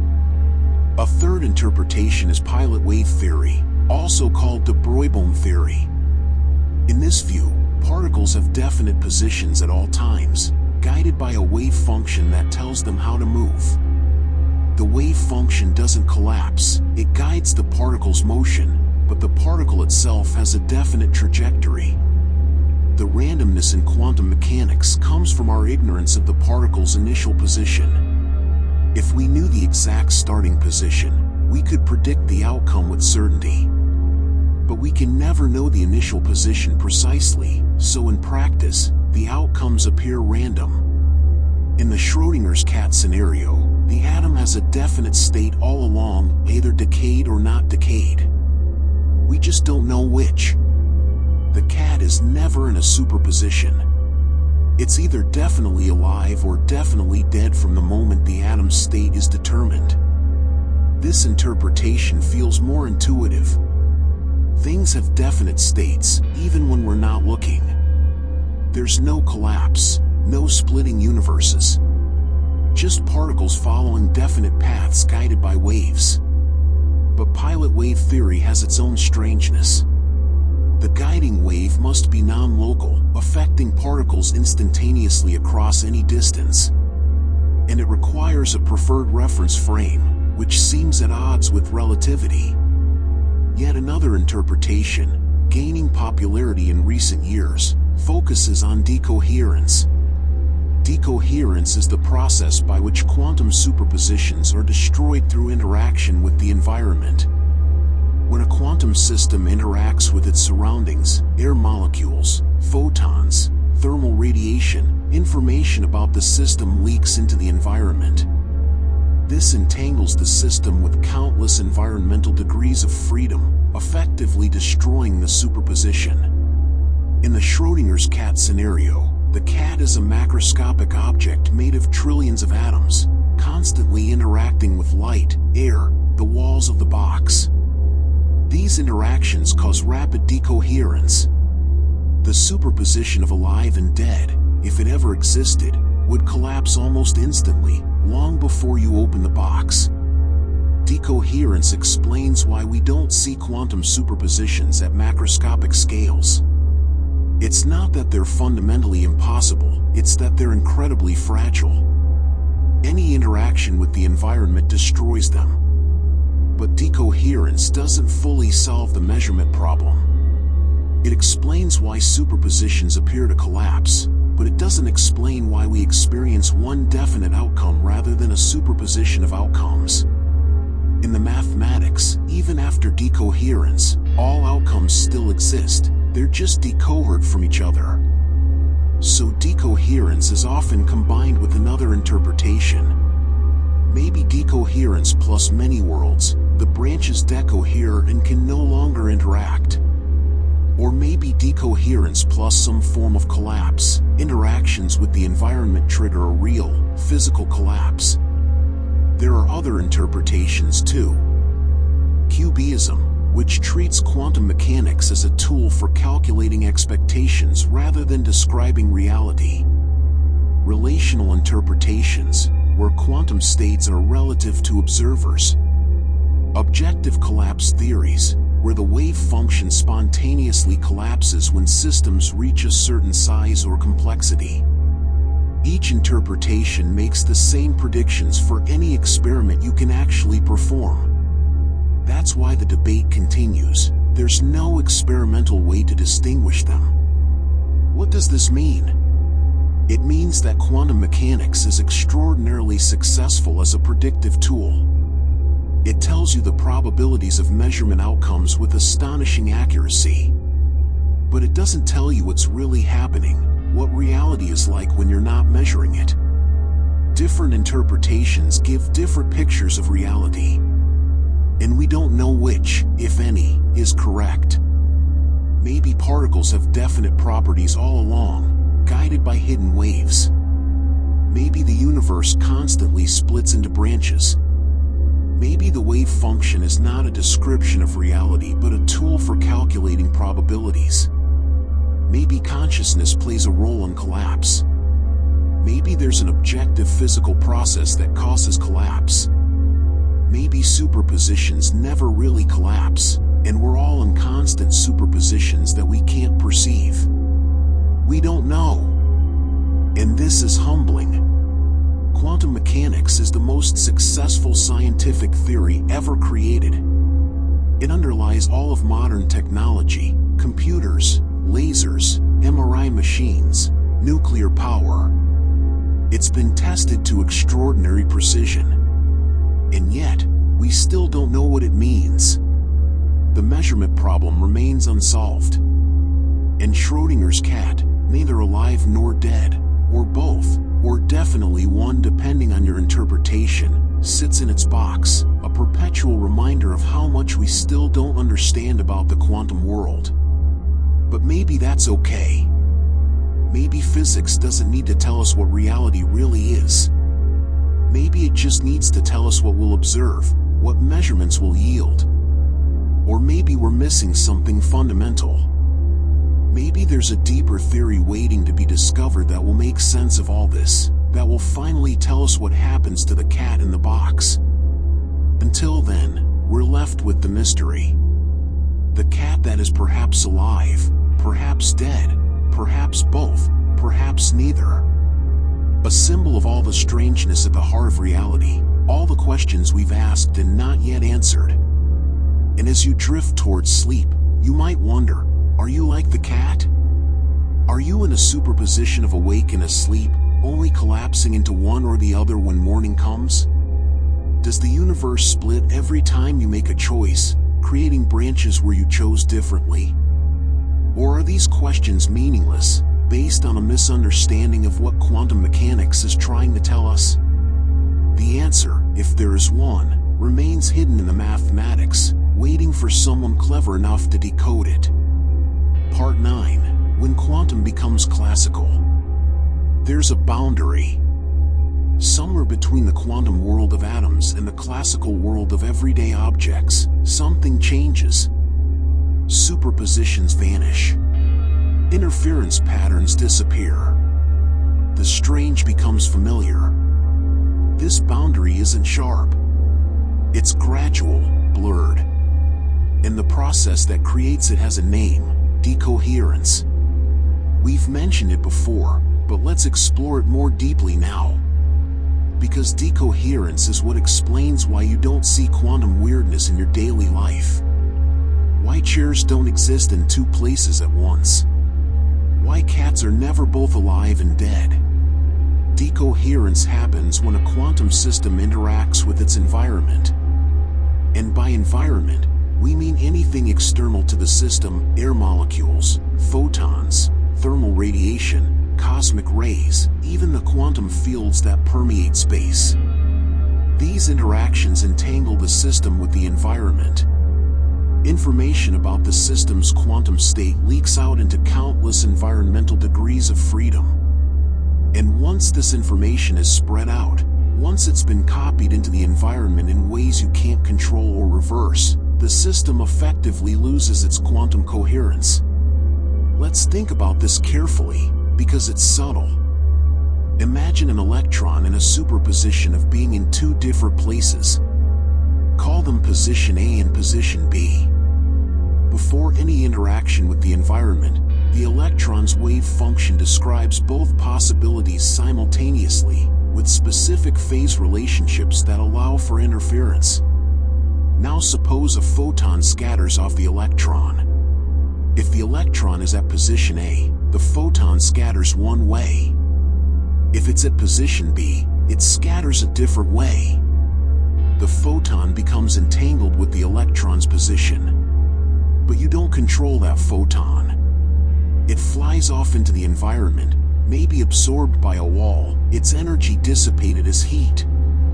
The information about which position the electron was in, information now encoded in the photon's state, is effectively lost to you. And crucially, if you try to make the electron interfere with itself, to demonstrate that it was in a superposition, you can't. Because interference requires that the two parts of the superposition have not left distinguishable traces in the environment. The moment they have, interference is suppressed. The system is still, in principle, in a superposition.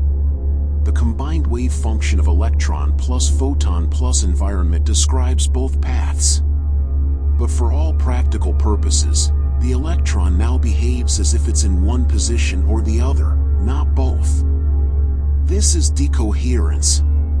The system hasn't collapsed, it's been entangled with the environment in a way that destroys observable quantum effects. And this happens incredibly fast for macroscopic objects. A single dust grain, 1/10 of a millimeter across, floating in air at room temperature, will decohere in about 1/1000th of a trillionth of a second. The interactions with air molecules and thermal photons are so numerous and so constant that quantum superpositions can't survive. For a human-sized object, the decoherence time is even shorter. Superpositions would collapse almost instantaneously, far faster than any measurement you could perform. This is why you've never seen yourself in a superposition. Not because you're fundamentally classical, but because you're constantly interacting with your environment in ways that suppress quantum effects. Your body is warm. It radiates thermal photons. It's surrounded by air. Light bounces off your skin. All of these interactions entangle you with the environment, causing rapid decoherence. Quantum mechanics still applies to you. The Schrödinger equation still describes your evolution. But the observable quantum effects, superpositions, interference, entanglement, are washed out by decoherence long before they could manifest at macroscopic scales. Now, here's something fascinating. Decoherence doesn't solve the measurement problem. Not completely. It explains why superpositions appear to collapse. Why macroscopic objects behave classically. Why measurement devices show definite outcomes rather than superpositions. But it doesn't explain which outcome occurs. Why this particular result rather than that one. After decoherence, the mathematics still describes a superposition. It's just that different components of the superposition have become decohered from each other. They can no longer interfere, but they all still exist in the wave function. In the many worlds interpretation, this makes perfect sense. Each decohered component corresponds to a different branch of reality, and you experience one branch without being aware of the others. In other interpretations, decoherence needs to be supplemented with something else, either a true collapse mechanism, or a different understanding of what quantum states represent. But regardless of interpretation, decoherence is crucial. It's what makes the quantum to classical transition smooth rather than abrupt. What explains why quantum effects don't appear at everyday scales. What allows us to treat large objects as having definite properties even though, fundamentally, they're quantum systems. Scientists have been able to observe decoherence directly in carefully controlled experiments. By varying the strength of interaction with the environment, they can watch as quantum interference patterns gradually fade. One beautiful example involves matter wave interferometry. Researchers send large molecules, containing hundreds or even thousands of atoms, through an interferometer, creating quantum superpositions where each molecule takes two paths simultaneously. As they increase the interaction with the environment, for instance, by illuminating the molecules with light, the interference pattern fades. The more light, the faster the decoherence, the quicker the pattern disappears. This confirms that decoherence is a real physical process, not just a mathematical artifact. It's something that happens at specific rates depending on the system and its environment. And understanding decoherence has become crucial for quantum technologies. Quantum computers, for instance, require qubits to remain in superposition long enough to perform calculations. But qubits interact with their environment, stray electromagnetic fields, thermal fluctuations, impurities in materials. These interactions cause decoherence, corrupting the computation. The biggest challenge in building large-scale quantum computers is not creating qubits. It's isolating them well enough to prevent decoherence long enough to finish a calculation. Current approaches include extreme cooling, reducing thermal fluctuations by operating at temperatures close to absolute zero. Electromagnetic shielding, blocking stray fields that could disturb the qubits. And quantum error correction, encoding information redundantly so that decoherence affecting individual qubits can be detected and corrected. But there's a deeper insight here. Decoherence is not just an obstacle to quantum computing. It's what allows the classical world to exist. Without decoherence, everything would exhibit quantum behavior. Objects would be in superpositions of different positions, different states, constantly interfering with themselves. The world would be radically different, possibly incomprehensible. Decoherence gives us stability. It allows certain properties to become definite, certain outcomes to be reliable. It creates the classical realm where information can be stored, where causes reliably produce effects, where we can exist as coherent entities with persistent identities. In some sense, decoherence is what allows us to perceive reality at all. Our senses depend on classical behavior. Our brains process classical signals. Our memories are stored in classical neural patterns. If decoherence didn't happen, if quantum coherence persisted at all scales, we wouldn't exist. Not as we are. Maybe not at all. So the quantum to classical transition isn't a failure of quantum mechanics. It's a feature. A consequence of systems interacting with their environments. A necessary precondition for complexity, for life, for consciousness. You are classical because you cannot be isolated. You interact constantly with your surroundings, entangling with the environment in countless ways. And these interactions, while they wash out quantum effects, also make you possible. The boundary between quantum and classical is not fixed. It depends on how well you can isolate a system, how long you can maintain coherence despite environmental interactions. And that boundary is gradually shifting. As experimental techniques improve, scientists are creating larger and larger quantum superpositions, maintaining coherence for longer times, in more complex systems. The current record for matter-wave interferometry involves molecules with over 2,000 atoms. These enormous structures, enormous by quantum standards, still exhibit interference, still behave quantum mechanically, when isolated well enough. Perhaps someday we'll create macroscopic quantum superpositions. Objects visible to the naked eye, existing in two places at once. Not for long, decoherence would set in quickly, but long enough to observe. Or perhaps there's a fundamental limit. Perhaps at some scale, decoherence becomes unavoidable no matter how well you isolate the system. Perhaps the quantum to classical transition is built into the structure of reality in ways we don't yet understand. These are open questions, at the frontier of current research. But what's clear is this: the world you experience, the classical realm of definite objects and reliable causes, emerges from the quantum substrate through decoherence. It's not separate from quantum mechanics. It's what quantum mechanics becomes when systems interact with their environments.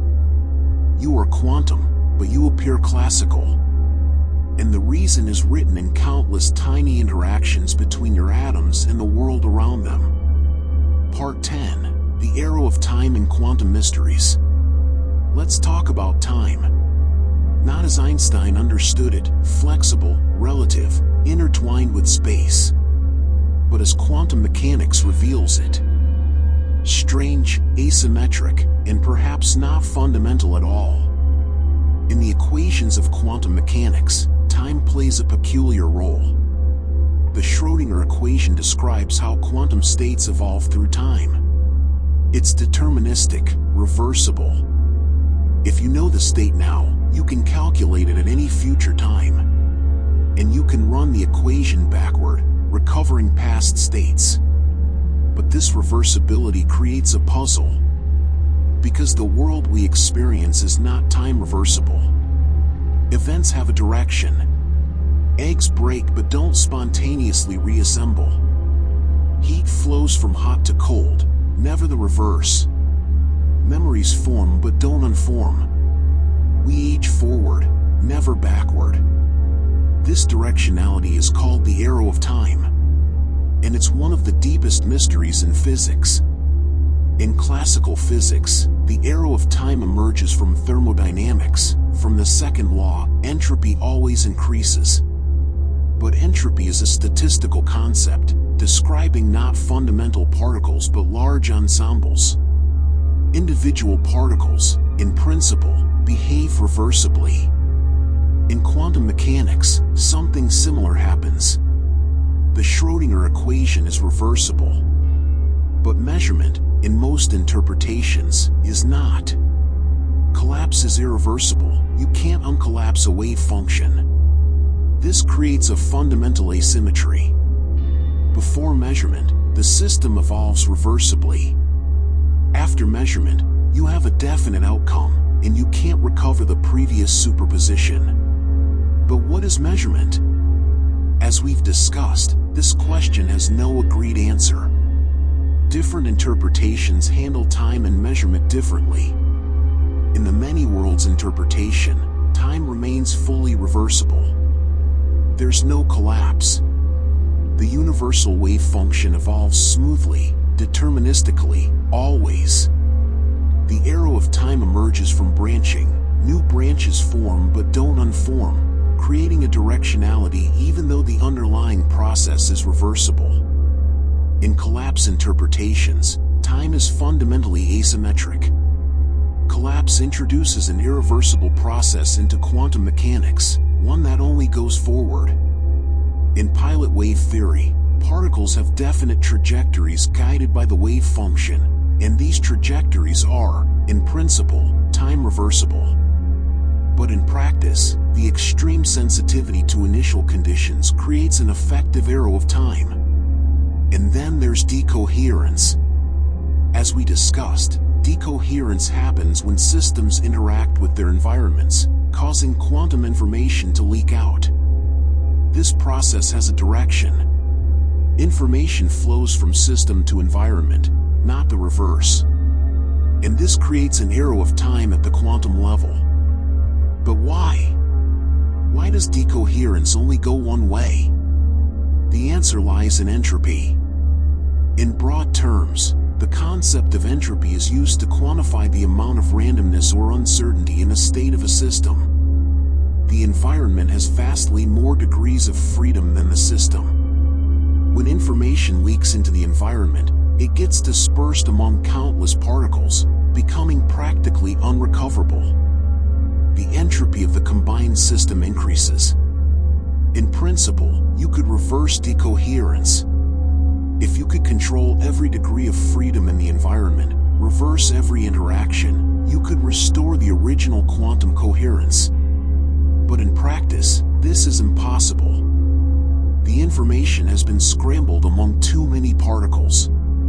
So decoherence creates an effective arrow of time, even though the underlying quantum mechanics is reversible. It's a statistical arrow, emerging from the imbalance between small systems and large environments. Now here's something even stranger. Some physicists believe time itself might be an emergent property, not fundamental at all. In quantum mechanics, time is treated differently from space. Space is part of the quantum state. Particles have wave functions describing their position in space. But time is a parameter, something external to the system. But in general relativity, space-time is unified. Time and space are part of the same geometric structure. And in quantum gravity, the long-sought theory combining quantum mechanics and relativity, time might emerge from something deeper. One idea is that time emerges from entanglement. In a timeless quantum state, entanglement between different regions creates correlations that we perceive as temporal evolution. What we call time might be a consequence of quantum entanglement structure, not a fundamental feature of reality. This is speculative, at the cutting edge of theoretical physics. But it suggests that time, like space, might be constructed from quantum information. That the flow of time, the arrow pointing from past to future, might emerge from the way quantum systems become entangled and decohered. If this is true, then asking what happened before the Big Bang might be meaningless. Not because there was nothing, but because before requires time, and time itself might only exist within the universe, emerging from its quantum structure. Let's think about what this means for your experience. You perceive time flowing. You remember the past but not the future. You feel yourself moving forward through moments that become memories. But at the quantum level, there might be no flow. Just a timeless structure of entangled quantum states, some of which correspond to what you call past, others to what you call future. Your sense of time, your experience of now, might be an illusion created by the particular pattern of entanglement that constitutes your brain. As your neurons fire, they become entangled with each other and with the environment, creating new correlations, new information patterns. And this process of correlation is what you experience as time passing. Memory is particularly interesting in this light. A memory is information about the past encoded in the present. Your brain contains patterns that correspond to earlier states of the world. But from a quantum perspective, these patterns are just correlations. Quantum states in your brain that are entangled with states in the rest of the universe in specific ways. The past your memory records might not be fundamentally different from the present you're experiencing. Both are just different aspects of the timeless quantum structure. This is deeply strange. And it might be wrong. Time might be fundamental after all. The flow of time might be real, not illusory. But quantum mechanics at least raises the possibility that time is emergent. That at the deepest level, there is no past, present, or future. Only quantum correlations arranged in patterns that create the appearance of temporal flow. There's another temporal mystery in quantum mechanics, retrocausality. The idea that future events might influence past ones. This sounds like science fiction. But some interpretations of quantum mechanics take it seriously. In certain formulations, the outcome of a future measurement can affect the state of a particle in the past. Not in a way that allows you to send information backward in time, but in a more subtle way, where the past and future are not independent but correlated in ways that appear retrocausal. The delayed choice quantum eraser experiment demonstrates something like this. Decisions you make about measurements in the present can determine whether interference patterns appear in data collected in the past. Not because you're changing the past, but because the past was never fully determined until the future measurements were made. This doesn't violate causality in the usual sense. You can't use it to send messages backward in time. But it suggests that temporal relationships in quantum mechanics are more complex than simple forward causation. The past might not be fixed, immutable, independent of the future. The past, present, and future might be interlinked in ways that transcend our usual understanding of time. And then there's the question of quantum timescales. How fast do quantum processes happen? How long does wave function collapse take? How quickly does decoherence occur? For most quantum processes, the timescales are incredibly short. Atomic transitions happen in nanoseconds to picoseconds. Decoherence in most systems happens even faster. The basic operations in quantum computers take nanoseconds to microseconds. But measurement, if it involves collapse, seems instantaneous. The wave function doesn't gradually collapse. It jumps discontinuously from superposition to definite state. Or does it? Some interpretations, and some experimental evidence, suggest that collapse, or what appears as collapse, might actually take finite time. that there's a transition period during measurement when the system is neither fully in superposition nor fully collapsed. Recent experiments have probed the dynamics of measurement, trying to observe what happens during the measurement process itself. And they've found hints that the transition is not instantaneous, that there are complex dynamics happening on extremely short timescales. But these experiments are at the limits of current technology. Understanding the temporal structure of measurement remains an open challenge. What's clear is that time in quantum mechanics is strange. It's not the smooth, uniform flow we experience. It's asymmetric, possibly emergent, entangled with the structure of quantum states in ways we're only beginning to understand. As you rest, your neurons are firing in patterns, creating and destroying quantum correlations, entangling with the environment in countless ways. And from this process emerges your sense of time, your feeling of now, your experience of moments flowing from past to future. But at the quantum level, there might be no flow. Just patterns. Timeless correlations arranged in a structure that gives rise to the appearance of time when viewed from within. You are not moving through time. You are time unfolding. A pattern of quantum correlations creating the illusion of temporal flow from within itself. Part 11, the quantum universe. We've explored superposition, entanglement, uncertainty, fields, measurement, decoherence, and time. But there's one more thing to consider. The biggest question of all. Does quantum mechanics apply to the universe as a whole? In standard quantum mechanics, we describe systems, particles, atoms, molecules, that exist within the universe. We measure them, observe them from the outside. But the universe has no outside. There's no external observer. No environment with which it interacts. The universe is, by definition, everything. So how do we apply quantum mechanics to the universe itself? This is the domain of quantum cosmology, and it raises profound questions. If the universe is a quantum system, it should be described by a wave function.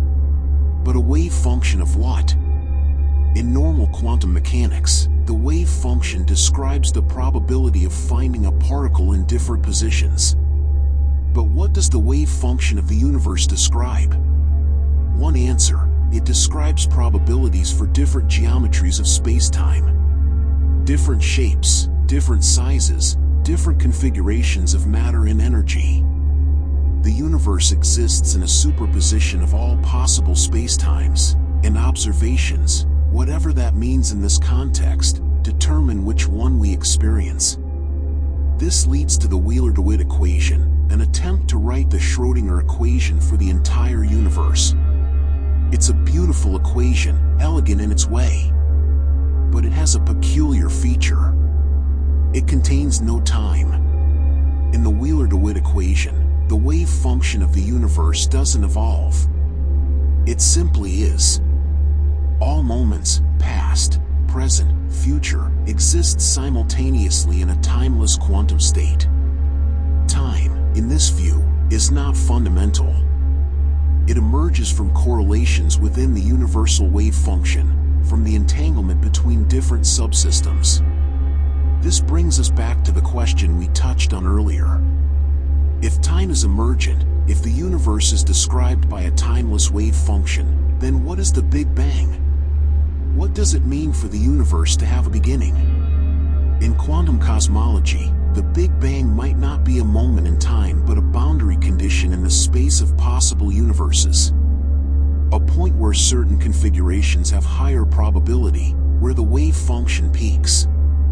Some models suggest the universe emerged from a quantum fluctuation, a random excitation in a quantum field, creating a tiny region of space that inflated rapidly into the universe we observe. In this picture, the universe didn't come from nothing. It came from a quantum something, a field in a vacuum state, fluctuating according to the principles of quantum mechanics. And if one universe can emerge from quantum fluctuations, why not many? This leads to the idea of eternal inflation, where quantum fluctuations continuously create new universe bubbles, each with potentially different physical laws, different constants, different dimensions.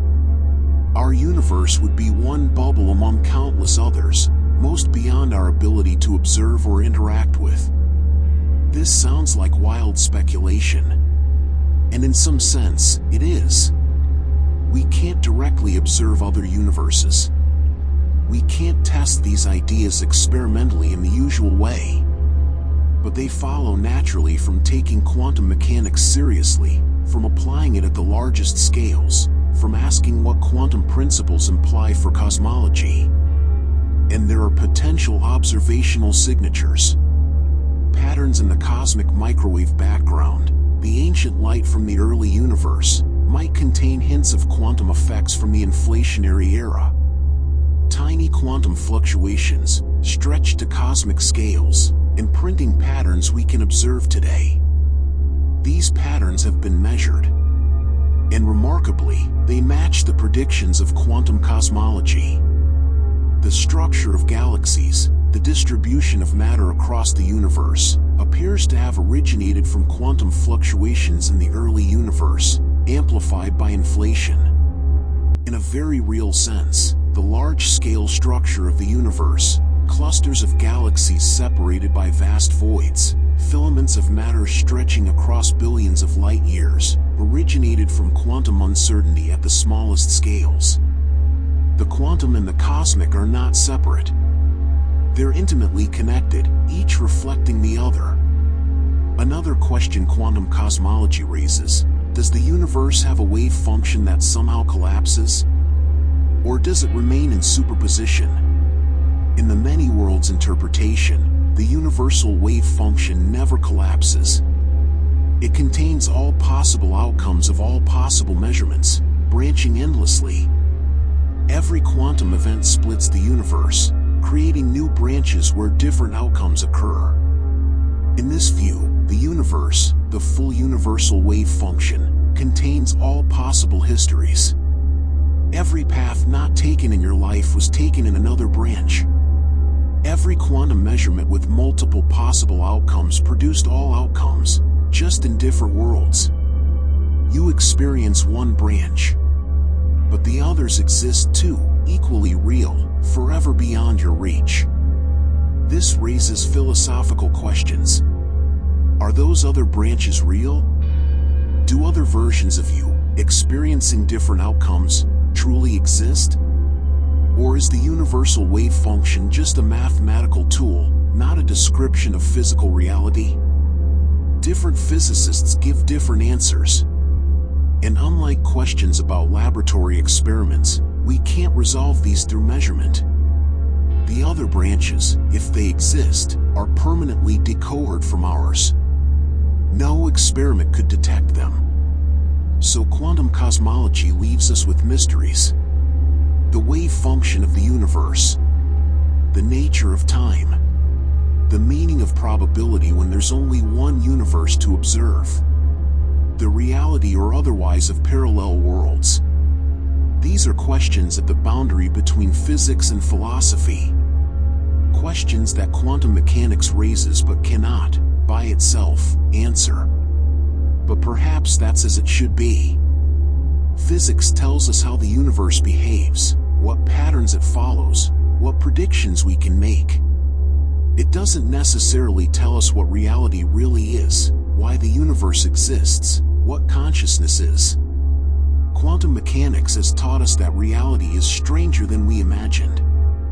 That particles are fields, that measurements matter, that distant things can be connected, that the classical world emerges from quantum substrate. It's taught us humility, taught us that our intuitions, evolved for survival in a world of medium-sized objects at human scales, are not reliable guides to the nature of reality at its deepest levels. And it's taught us wonder. The quantum world is beautiful in its strangeness, elegant in its mathematics, profound in its implications. As you drift now, in these final moments before sleep, consider this: you are made of quantum fields. Patterns of excitation in the electron field, the quark field, interacting through the electromagnetic field and the Higgs field. These patterns have organized themselves into atoms, into molecules, into the extraordinary complexity of a living cell, into the even more extraordinary complexity of a nervous system capable of contemplating its own quantum nature. You are the universe observing itself. Quantum fields arranged in a configuration that permits self-reflection, that can wonder about its own existence, that can discover the laws that govern it. And tonight, as quantum processes in your brain shift from waking patterns to sleeping ones, as decoherence and entanglement and field excitations continue their eternal dance, you participate in the great mystery. The mystery of consciousness emerging from quantum mechanics, of time emerging from timelessness, of the classical world emerging from quantum substrate, of something emerging from the quantum vacuum, of you existing here and now, aware of being aware, thinking these thoughts, experiencing this moment. The quantum universe is not separate from you. You are it. A momentary configuration in the universal wave function, a pattern that maintains itself through constant change, a way for the cosmos to know itself. Rest now, in the knowledge that you are quantum. That strangeness is your nature. That uncertainty is your foundation. That beneath the appearance of solidity and separation and persistence, you are patterns and fields, excitations in the quantum substrate, dancing with all other patterns in the eternal present of the universal wave function. And when you wake, you'll be slightly different. Quantum processes will have reorganized your neural patterns. Memories will have consolidated. The person you were when you began listening will have transformed into someone subtly new. Because you are not a fixed thing. You're a process. A quantum process, unfolding in the space of all possible configurations, taking one path among countless alternatives, creating your unique trajectory through the landscape of quantum possibilities. Until next time, stay curious and continue to embrace the mysteries of the unknown.